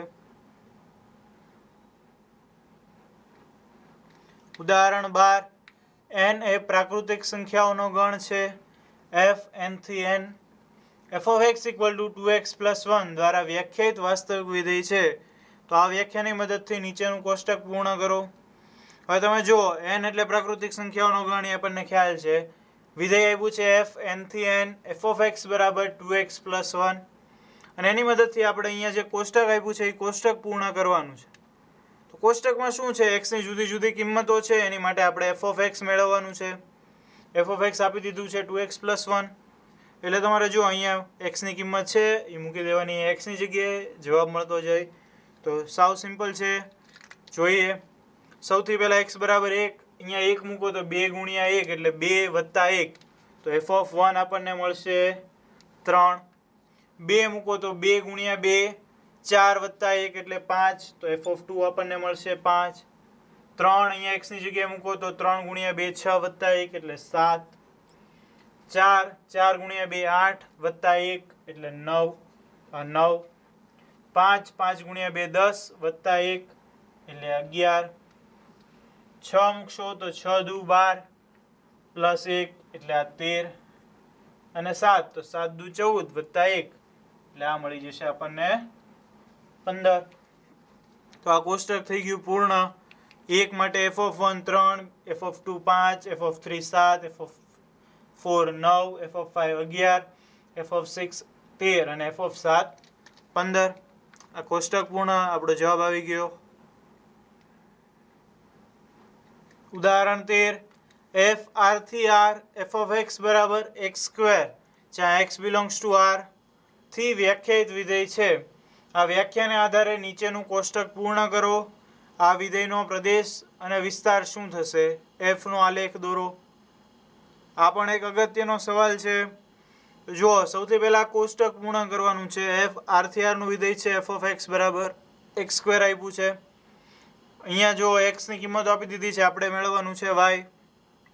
f of x બરાબર x સ્ક્વેર, એટલે અહીંયા 4 છે, 4 ની કિંમત અહીંયા મૂકો તો -4 નો સ્ક્વેર એટલે 16. અહીંયા જવાબ આવશે 16. -3 એનો સ્ક્વેર એટલે 9, એટલે અહીંયા આવશે 9. -2 નો સ્ક્વેર 4, તો અહીંયા 4. -1 નો સ્ક્વેર 1, તો અહીંયા 1. 0 નો સ્ક્વેર 0, 1 નો સ્ક્વેર 1, 2 નો સ્ક્વેર 4, 3 નો સ્ક્વેર 9 અને 4 નો સ્ક્વેર 16. તો આ કોષ્ટક આપણું થઈ ગયું તૈયાર. બધી કિંમતો જે માંગી હતી બધી મળી ગઈ, એટલે આ કોષ્ટક તૈયાર થઈ ગયું. તો એટલે કોષ્ટક વાળું પૂરું. આ વિધેયનો પ્રદેશ અને વિસ્તાર શું થશે? તો પ્રદેશ અને વિસ્તાર પણ આપણે લખી નાખીએ, એટલે એ વાત પણ પૂરી થઈ જાય. તો પ્રદેશ પ્રદેશ અને વિસ્તાર આપણને ખ્યાલ હશે. એક્સ સ્ક્વેર છે એટલે એમાં તમે આર માંથી કોઈ પણ કિંમત લ્યો, અહીંયા પ્રદેશ તમને આપેલો છે એ જ મળશે, એટલે એનો પ્રદેશ થઈ ગયો આર. અને વિસ્તારમાં સ્ક્વેર છે એટલે બધી ધન સંખ્યાઓ મળશે, 0 પછીની અનંત સુધીની બધી સંખ્યાઓ. તો એનો વિસ્તાર આવો આપણે લખી શકીએ, સવૃત્ત વિવૃત્ત 0 થી ઇન્ફાઇનાઇટ. એનો વિસ્તાર થઈ ગયો. તો પ્રદેશ આર, વિસ્તાર સવૃત્ત વિવૃત્ત 0 થી ઇન્ફાઇનાઇટ, પ્રદેશ વિસ્તાર મળી ગયો. અને છેલ્લું કીધું છે એફ નો આલેખ દોરો. તો એફ નો આલેખ દોરી નાખીએ.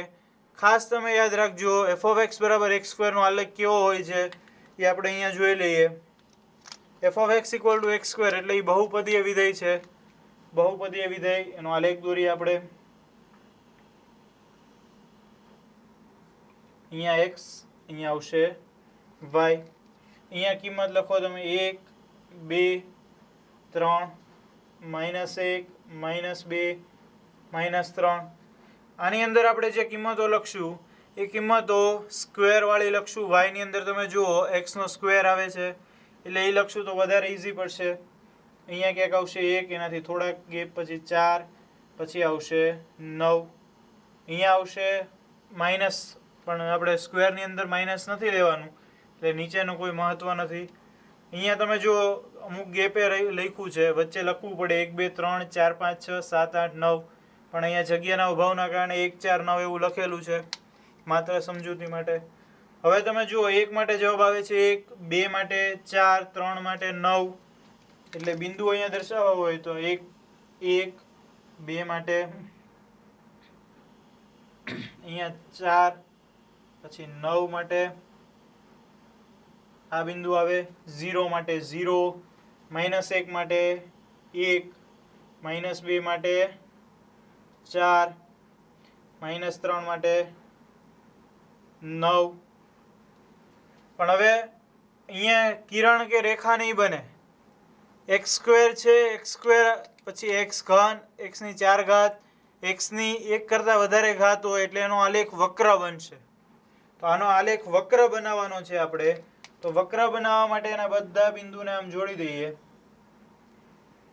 અને આ બાજુ પણ એવી જ રીતે. એટલે આ થઈ ગયો આલેખ આપણો તૈયાર. એફ ઓફ એક્સ બરાબર એક્સ સ્ક્વેર અથવા તો વાય બરાબર એક્સ સ્ક્વેર નો આલેખ. તો આ તમે જુઓ યુ શેપ નો આલેખ થશે. બરાબર, અહીંયા ક્યાંય ખૂણો નહીં પડે, આ વક્ર જશે આમ. તો યુ પ્રકારનો આલેખ થયો છે એફ ઓફ એક્સ બરાબર એક્સ સ્ક્વેરનો. અહીંયા ક્યાંય રેખા નથી, આ વક્ર છે બધા. એટલે એફ ઓફ એક્સ બરાબર એક્સ સ્ક્વેર, એક્સ ઘન, એક્સ ની 4 ઘાત, એક્સ ની કોઈ પણ ઘાત હોય, 1 કરતાં વધારે ઘાત અથવા 1 સિવાયની ઘાત, એની માટે હંમેશા તમને વક્ર મળશે. આ આલેખ થઈ ગયો એફ ઓફ એક્સ બરાબર એક્સ સ્ક્વેર. આલેખ પણ ખાસ યાદ રાખજો.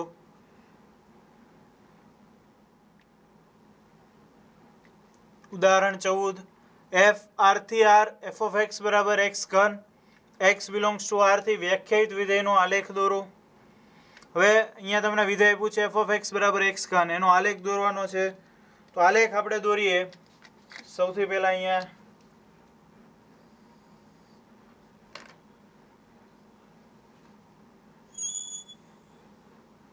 એક્સ અને વાય બે અક્ષો દોરી નાખીએ.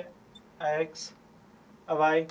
એની અંદર બિંદુઓ લઈએ 1, 2, 3, -1, -2, -3. હવે એફ ઓફ એક્સ બરાબર એક્સ ઘન છે એટલે તમે અહીંયા જે કિંમતો મૂકશો એનો ઘન થઈને મળશે. તો અહીંયા વાય ઉપર શું આવશે? બધાના ઘન. તો 1 નો ઘન 1, પછી 2 નો ઘન 8, તો અમુક ગેપ પછી અહીંયા લખીશું 8, પછી 3 નો ઘન તો કે 27, તો અહીંયા લખીશું 27. બરાબર છે. તો 1, 8, 27 અંતરે લખ્યું છે એટલે વચ્ચે બધી સંખ્યાઓ આવે છે પણ એ આપણે દર્શાવી નથી. એવી જ રીતે માઇનસમાં દર્શાવીએ તો -1, પછી -8 અને -27. આ 3 3 દર્શાવી છે. હવે તમે જુઓ આ આલેખ કેવી રીતે દોરશું. તો તમે એક્સ ની જુદી જુદી કિંમતો મૂકો એટલે તમને મળતી જશે આલેખની કિંમતો. એફ ઓફ 0 એક્સ ની જગ્યાએ 0 મૂકો તો શું મળશે? 0. શરૂઆત 0 થી કરી. એફ ઓફ 1 તો 1 નો ઘન 1નો ઘન એટલે એ મળશે 1, f ઓફ 2 એટલે 2નો ઘન તો 8, f ઓફ 3 3નો ઘન એટલે 27. હવે માઇનસની સંખ્યાઓ લઈ લો, -1, -2 અને -3. f ઓફ -1 -1નો ઘન એટલે -1, f ઓફ -2 -2નો ઘન એટલે -8 અને f ઓફ -3 એટલે -3નો ઘન -27. તો 0માં 1 માં 1 બિંદુ લખવા હોય તો આમ લખી શકીએ 0,0 1,1 2,8 3,27. બાકીના બિંદુ પણ આમ જ લખી શકાય -1, -1 -2, -8 -3, -27. આ બધા બિંદુ આની અંદર દર્શાવી દો, એ બધાને જોડી દો એટલે તૈયાર થઈ જશે આપણો x ઘનનો આલેખ. તો 1 સાથે 1, 2 સાથે 8, 27 અને એની સાથે 3, 0 સાથે 0, -1 સાથે -1, પછી -8 સાથે -2, પછી -3, અહીંયા 27. આ બધા અહીંયા બિંદુઓ જોડ્યા. હવે આને આપણે જોડવાના છે. મેં તમને આની પહેલાના દાખલામાં કીધું હતું કે x², x ઘન, x ની 1 કરતાં જુદી ઘાત જે હોય એ બધા વક્રો હશે એટલે એને આપણે રેખા નહીં દર્શાવવાના, વક્ર સ્વરૂપે દર્શાવવાના. તો આ બધાને આપણે દર્શાવવા હોય વક્ર સ્વરૂપે તો કેમ દર્શાવશું? અહીંયાથી આમ લઈ જાઓ અને અહીંયાથી આને લઈ જાઓ નીચેની બાજુ. તો આ થઈ ગયો વક્ર. તમે જુઓ ઉપરની બાજુ જાય છે, અહીંયાથી નીચેની બાજુ આવે છે. આને કહેશું આપણે f ઓફ x બરાબર x ઘનનો આલેખ અથવા તો y બરાબર x ઘનનો આલેખ. તો આ એક વક્ર છે. તમે ઉપરની બાજુ જાય છે, નીચેની બાજુ આમ આવે છે. જેમ જેમ ઉપર જતો જશે આમ વળાંક વધતો જશે, નીચે આવતો જશે એમ વળાંક વધતો જશે. બરાબર છે. તો આ થઈ ગયો f ઓફ x બરાબર x ઘનનો આલેખ. ઉદાહરણ 15, f r-0 થી r f of x બરાબર 1/x, x belongs to r-0 થી વ્યાખ્યાયિત એક વિધેય આપેલ છે. આ વ્યાખ્યાના આધારે નીચેનું કોષ્ટક પૂર્ણ કરો. આ વિધેયનો પ્રદેશ અને વિસ્તાર શું થશે? અહીંયા એક કોષ્ટક આપેલું છે. x ની જુદી જુદી કિંમત છે, આપણે મેળવવાની છે y ની કિંમતો.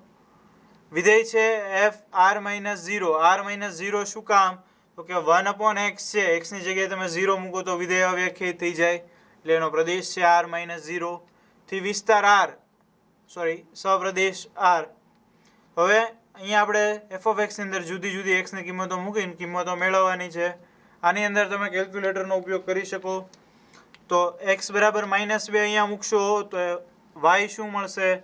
તો y મળશે -0.5.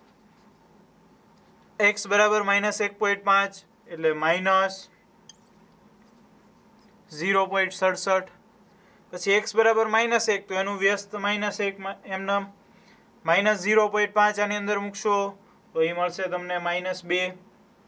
પછી મૂકશો તમે 0.25 x ની જગ્યાએ તો એ મળશે 4. 0.5 મૂકશો તો ફરીથી મળશે તમને 2. 1 નું વ્યસ્ત 1, 1.5 એ -1.5 નું 0.67, આ 0.67 પ્લસમાં અને 2 નું થશે વ્યસ્ત 0.5. તો આ બધી આપણને જે કિંમત કીધી હતી મળી ગઈ. કોષ્ટક પૂર્ણ થઈ ગયું એટલે પેલું કોષ્ટક પૂર્ણ કરવાનું પતી ગયું. વિધેયનો પ્રદેશ અને વિસ્તાર શું થશે? તો એનો પ્રદેશ અને વિસ્તાર સિમ્પલ છે. પ્રદેશ બરાબર અહીંયા તમને જે પ્રદેશ આપેલો છે એ જેનો પ્રદેશ થશે r-0. 0 સિવાયની કોઈ પણ કિંમત તમે આમાં મૂકો એટલે તમને f of x ની કિંમતો મળશે. અને વિસ્તાર, તો વિસ્તાર એનો થશે r. કારણ કે બધી જ કિંમતો 0 સહિતની બધી કિંમતો તમને આની અંદર મળી જશે વિસ્તારમાં. 0 ક્યારે મળશે? તો 0 તમે x બરાબર અનંત લ્યો, x ની જગ્યાએ ઇન્ફાઇનાઇટ મૂકો, 1/∞ એટલે 0, તો એ તમને 0 પણ મળી જાય. તો વિસ્તાર એનો થઈ ગયો r. પ્રદેશ વિસ્તાર મળી ગયા. અહીંયા જવાબ પૂરો થઈ જાય છે. પૂછેલું છે એ પૂરું થઈ જાય છે, પણ આનાથી એક સ્ટેપ આગળ આ વિધેયનો આલેખ કેવો થશે. બહુ ઇન્ટરેસ્ટિંગ આલેખ છે. આપણે જોઈએ, જે અહીંયા પૂછેલું નથી છતાંય સમજવાની મજા આવશે. તમે જુઓ અહીંયા આ x, અહીંયા y, અહીંયા કિંમતો લઉં હું 1 2 3 4 5 -1 -2 -3 -4. હવે કિંમતો આ બાજુ તમે 1 2 3 4 5 6 -1 -2 -3 -4 -5. હવે આનો આલેખ કેવો આવશે? તો આનો આલેખ હું ડાયરેક્ટ દોરું છું, પછી આપણે સમજીએ. તો આનો આલેખ આ પ્રકારનો થશે, ધન સંખ્યામાં અને ઋણ સંખ્યામાં. આ એનો આલેખ છે. અહીંયા તમે આવી રીતે વક્ર, અહીંયા આવી રીતે વક્ર. તો કેમ આવો આલેખ છે? આને કહેવાય f of x બરાબર 1/x એનો આલેખ. તો આનો આલેખ આ પ્રકારનો કેમ છે? તો તમે અહીંયા કિંમત જુઓ, -2 માં 0.5, -1.5 માં 0.67, -1 માં 1. 1 કરતાં મોટી સંખ્યા, સોરી -1 કરતાં નાની સંખ્યા બધી અને 1 કરતાં મોટી સંખ્યા બધી, એ બધી સંખ્યા માટે જવાબ 0 પોઈન્ટ સમથિંગમાં મળે છે. -2 તો 0 પોઈન્ટ, -1.5 એટલે 0 પોઈન્ટ. એટલે અહીંયા સંખ્યા રેખા જો આપણે દોરીએ, તો આ સંખ્યા રેખામાં આ બાજુ -∞, આ બાજુ +∞, અહીંયા 0 1, અહીંયા -1. તો 1 કરતાં મોટી બધી સંખ્યા માટે 1/x છે એ આની અંદર આવી જાય 0 થી 1 ની વચ્ચે, અને -1 કરતાં મોટી બધી, સોરી નાની બધી સંખ્યા માટે 1/x એ -1 થી 0 ની વચ્ચે આવી જશે. એટલે અહીંયા તમે જો આલેખમાં એ પ્રમાણે જ છે. x ની અંદર તમે 1 થી મોટી જેટલી સંખ્યા લ્યો છો એ બધી ક્યાં આવે છે? અહીંયા 1 અને 0 ની વચ્ચે આવે છે. અહીંયા હું વચ્ચે 0 દર્શાવું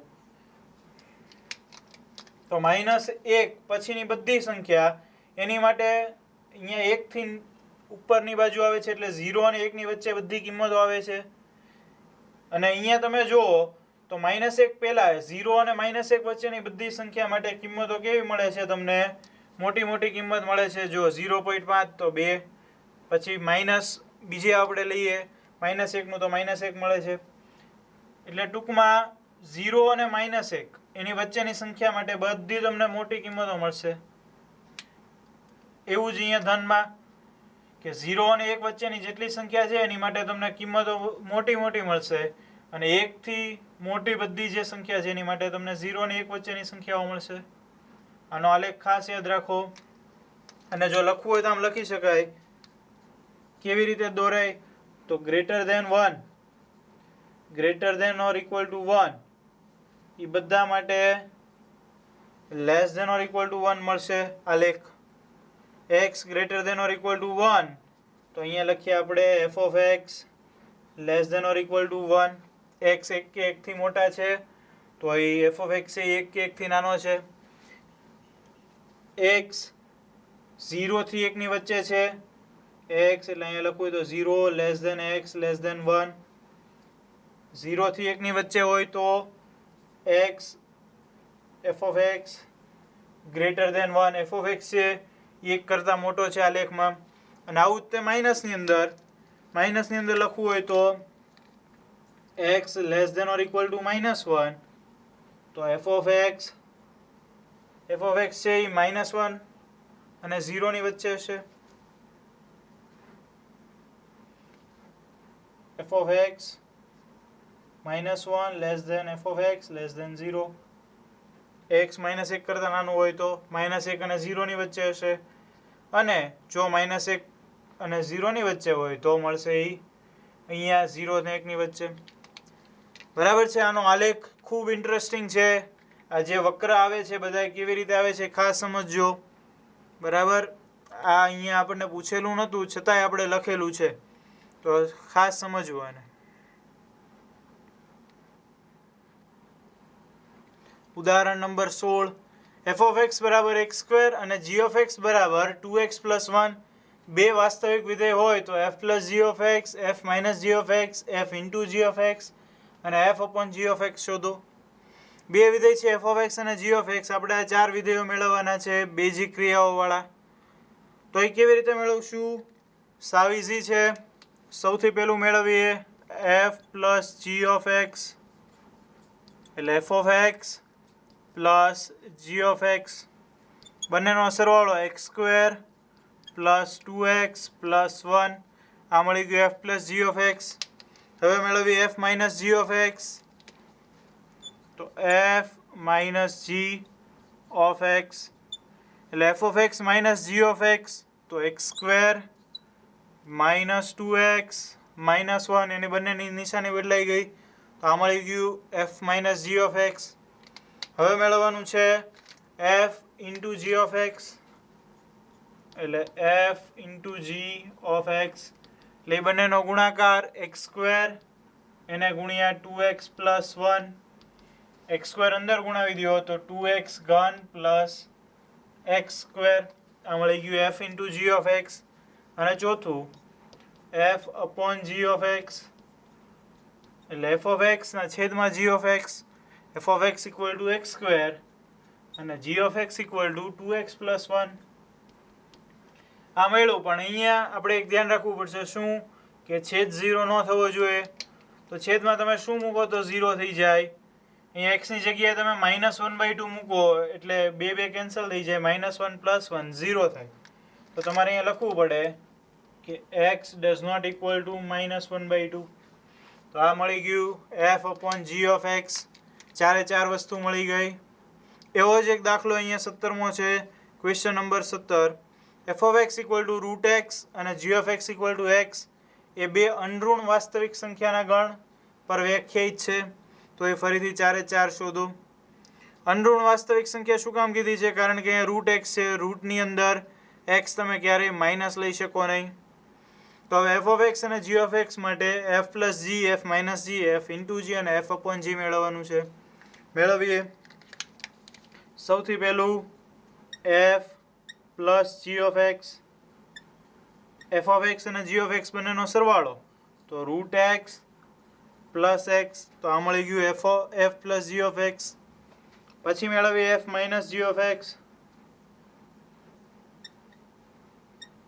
તો અહીંયા જે પ્લસ છે ત્યાં માઇનસ કરી નાખો, એટલે કે રૂટ એક્સ માઇનસ એક્સ. આ મળી ગયું F minus G of x. હવે બાકી વધ્યા બે F into G of x, એટલે બંનેનો ગુણાકાર તો રૂટ એક્સ ઇન્ટુ એક્સ, એટલે રૂટ એક્સ એને ગુણ્યા એક્સ.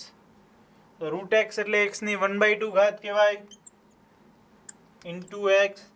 તો તમે જો આધાર સરખા તો ઘાતનો સરવાળો 1/2 પ્લસ 1 એટલે આ થઈ જશે એક્સની 3/2 ઘાત. એટલે F into G of X મેળવો એક્સની 3/2 ઘાત. આ તમને સમજાઈ જવું જોઈએ. 1 વત્તા 1/2 એનો લસા લ્યો એટલે 3/2 આવે. અને છેલ્લું છે F upon G of x. F upon G of X, root X એના છેદમાં X, root X upon X. આ એક્સ છે એને આપણે આમ પણ લખી શકીએ root X into root X into root X, એટલે અહીં એક રૂટ એક્સ કેન્સલ. આ વધશે 1 અપોન રૂટ એક્સ. અને 1 અપોન રૂટ એક્સ કહી શકાય. છેદમાં એક્સની 1/2 ઘાત આવે અને ઉપર લઈ જાઓ અને આવું પણ કહી શકાય એક્સની -1/2 ઘાત. પણ અહીંયા આપણે શું ધ્યાન રાખવું પડે? એક્સ બરાબર આપણે ન લઈએ 0, એટલે અહીંયા લખવાનું X does not equal to 0. એક્સની જગ્યાએ 0 લઈ શકાય નહીં. તો આ મળી ગયું F into F upon G of x. તો આ ચારે ચાર બેઝિક ક્રિયાઓ બંને દાખલાઓની અંદર આવી ગઈ. ઉદાહરણ 18. વાસ્તવિક સંખ્યા ગણ આર પર વ્યાખ્યાયિત વાસ્તવિક વિધેય એફ ઓફ આર થી R F of x equal to X plus 10 હોય તો વિધેય એફ નો આલેખ દોરો. એફ નો આલેખ દોરવાનો કીધો છે. એફ ઓફ એક્સ છે એક્સ પ્લસ 10. એક્સ પ્લસ 10 એટલે એક્સ પ્લસ બી પ્રકારનું વિધેય છે. એનો આલેખ હંમેશા થશે રેખા. તો એક રેખા દોરવા માટે આપણે બે બિંદુ જોશે. તો ફટાફટ બે બિંદુ મેળવી લઈએ એટલે આપણો જવાબ આવી જશે. તો એફ ઓફ એક્સ છે, અહીંયા આપણે લખીએ એક્સ અને અહીંયા વાય બરાબર એફ ઓફ એક્સ. એક્સની જગ્યાએ કોઈ પણ બે કિંમત લઈ લઈએ. એક્સ બરાબર 10 છે, સોરી એક્સ બરાબર અહીંયા એક લઈએ 0 અને એક કિંમત લઈ લઈએ -5. 0 અને -5 બે કિંમત લીધી આપણે, કારણ કે એક્સ આરમાંથી લેવાનો છે. તો 0 લઈએ તો શું મળશે? y બરાબર f ઓફ એક્સ. અહીંયા એક્સની જગ્યાએ મૂકો 0, 0 વત્તા 10 એટલે એ મળશે આપણને 10 અને -5 મૂકો તો -5 વત્તા 10 એટલે આ મળશે +5. તો આના ઉપરથી આપણને બે બિંદુ મળી ગયા. કયા બે બિંદુ? એક તો 0,10 અને -5,5 આ બે બિંદુ મળી ગયા. હવે આ બે બિંદુને એક આલેખ દોરીને એમાં દર્શાવી દઈએ. આલેખ દોરીએ.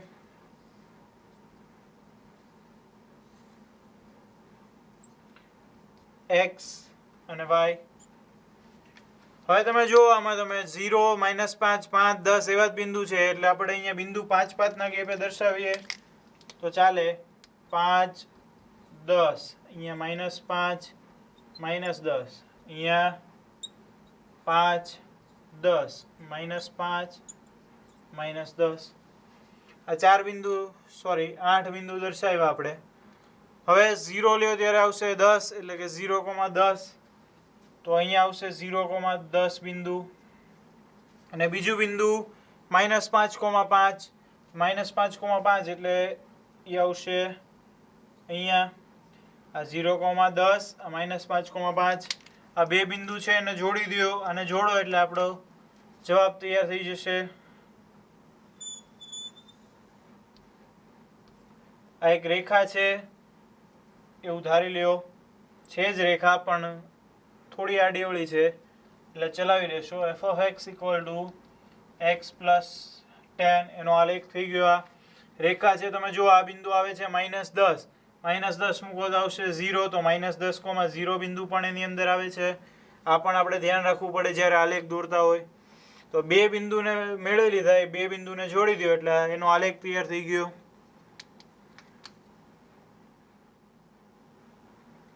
ઉદાહરણ 19. જો r એ q થી q પરનો r = a, b, ab belongs to q અને a - b belongs to z થાય તે રીતે વ્યાખ્યાયિત સંબંધ છે, તો બતાવો કે અહીંયા ત્રણ જે આપ્યા છે આપણે સાબિત કરવાનું છે. સૌથી પહેલું વિધેય છે, સોરી સંબંધ છે r બરાબર a, b, ab belongs to q. q એટલે સમય સંખ્યાઓ અને a - b શું થવું જોઈએ? a - b z માંથી હોવું જોઈએ. તો એવો સંબંધ આપણને આપેલો છે. અહીંયા આપેલું છે, ચકાસવાનું છે. પહેલું છે પ્રત્યેક a belongs to q માટે a - a belongs to r એટલે કે a, a belongs to r હોવું જોઈએ. a, r ની અંદર આવેલું હોવું જોઈએ. તો r ની અંદર હોવાની શરત શું છે? a - b z માંથી હોવું જોઈએ. z એટલે કે પૂર્ણાંક સંખ્યાઓ. તો a - a કરવું પડે આપણે. a -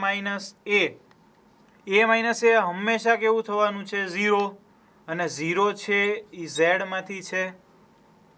બરાબર છે. આપણે a, હોય તો અહીંયા a, b માટે a - b belongs to z હોવું જોઈએ. તો a, માટે a - a belongs to z હોવું જોઈએ.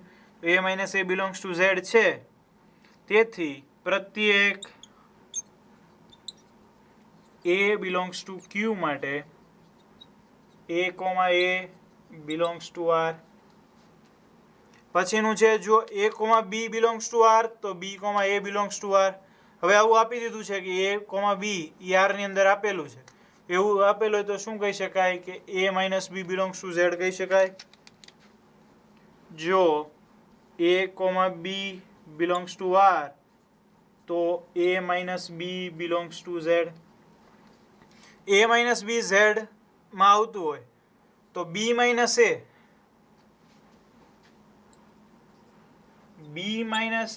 પણ z માંથી થશે. શું કામ? તો કે a - b તમે ધારી લો z માંથી એક કિંમત મળે છે તમને 5, a - b 5 મળે છે. તો b - a તો શું મળશે તમને? -5. તો એ -5 પણ z માંથી છે. આવી રીતે a - b જે સંખ્યા મળશે એની વિરોધી સંખ્યા b - a મળશે, પણ એ હશે તો પૂર્ણાંક સંખ્યા જ તે. એટલે a minus B belongs to Z, તો બી માઇનસ એ પણ બિલોંગ્સ ટુ ઝેડ. તો એની ઉપરથી તમે શું લખી શકીએ? એની ઉપરથી આપણે લખી શકીએ તો b comma a belongs to R. એટલે આ બીજી શરત છે એ પણ ચેક થઈ ગઈ. પછીનું ત્રીજું છે, જો a comma b belongs to R, b comma c belongs to R, તો a comma c belongs to R. તો એ પણ ચકાસીએ કે a comma b belongs to R છે એટલે કે a minus B belongs to Z થયું. B minus c belongs to R એટલે b minus c belongs to Z થયું. અને છેલ્લું આપણે ચેક કરવાનું છે a માઇનસ સી.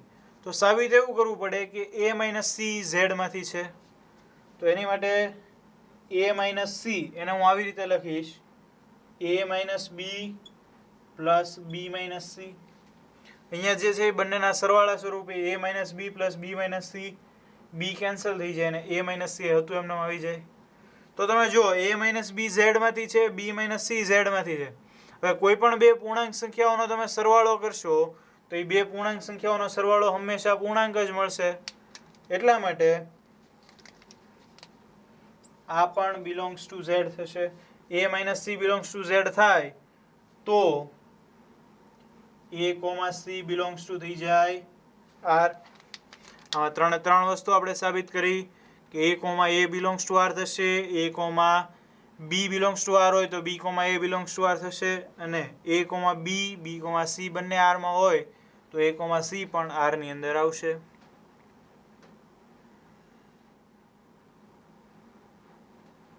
ઉદાહરણ 20, f બરાબર 1, 1, 2, 3, 0, -1 અને -1, -3 થાય તે રીતે z પર વ્યાખ્યાયિત સુરેખ વિધેય હોય તો f of x શોધો.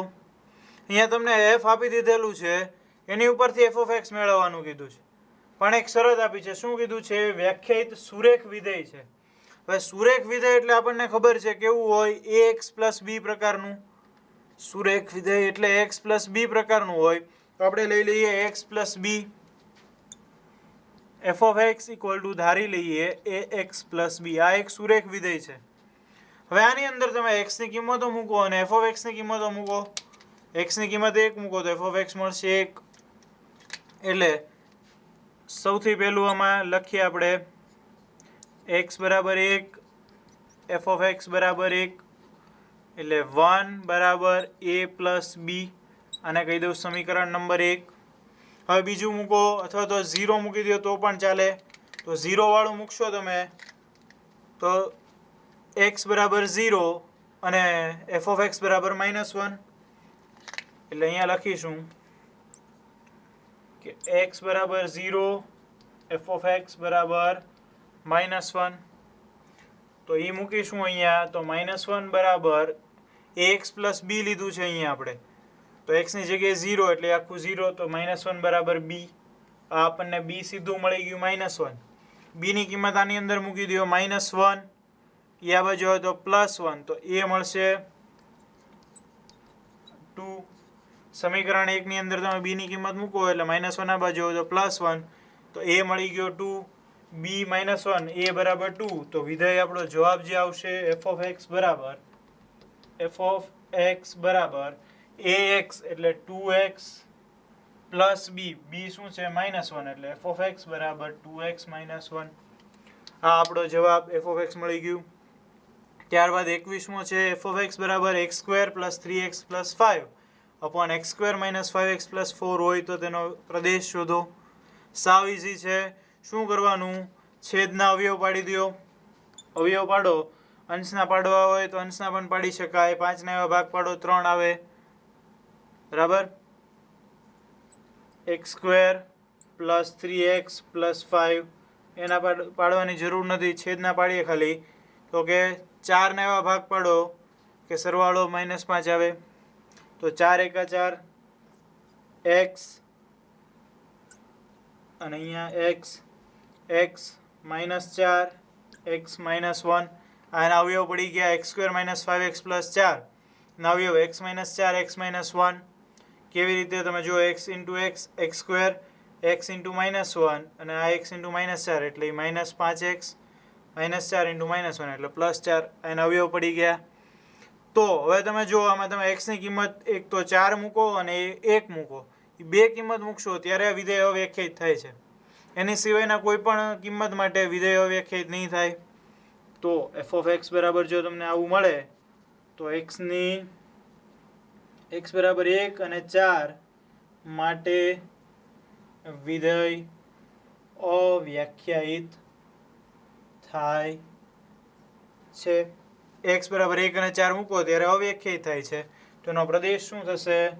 તેથી પ્રદેશ બરાબર r - 1,4. r માંથી 1,4 સિવાયની બધી કિંમતો તમે લઈ શકો. આ મળી ગયો એનો પ્રદેશ.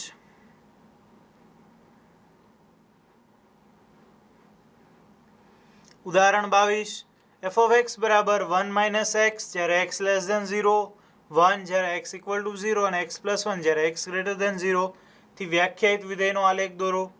હવે આ વિધેયનો આલેખ દોરવા માટે તમારે શું કરવાનું? 0 કરતાં નાની બે કિંમત લઈ લ્યો, 0 લઈ લ્યો અને 0 કરતાં મોટી બે કિંમત, એમ કુલ 5 કિંમત તમે મેળવી લ્યો એટલે તમારો આલેખ તૈયાર થઈ જશે.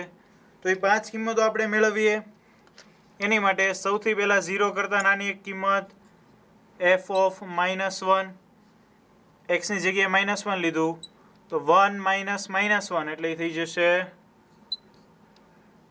2 f of -1. 1 - -1 માઇનસ છે એટલે એ પ્લસ થઈ જશે તો f of -1 મળશે 2.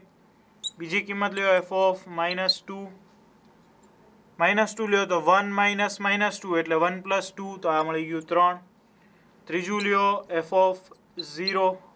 f of 0 એટલે થઈ ગયું 1. એ કિંમત આપણને આપી દીધેલી છે. ત્યારબાદ લ્યો f of 1. f of 1 લ્યો તો 1 + 1 2. f of 2 લ્યો તો 2 + 1 એટલે 3. આ 5 કિંમત મળી. હવે આ 5 કિંમતને આધારે આપણે આલેખ દોરી નાખશું. તો આલેખ દોરીએ.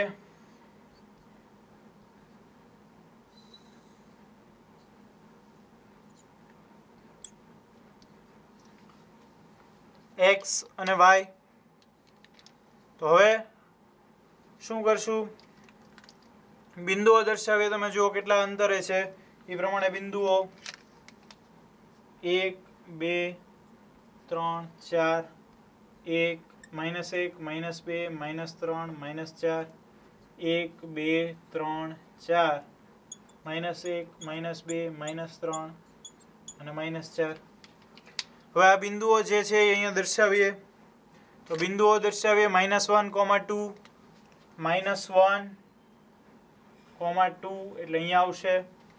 પછી છે -2, 3 એટલે -2, 3 અહીંયા આવશે. પછી છે 0, 1 એટલે એ અહીંયા આવે. 1, 2 અહીંયા અને 2, 3 એટલે અહીંયા આવશે. હવે અહીંયાથી આને જોડી દો અને અહીંયાથી જોડી દો. તમે જુઓ એક ઘાતવાળું છે, એક ઘાતવાળું છે એટલે એમાં રેખા આવશે, વક્ર નહીં આવે. રેખા આવશે એટલે આને આપણે સીધી આમ જોડી દઈએ અને અહીંયાથી જોડી દઈએ.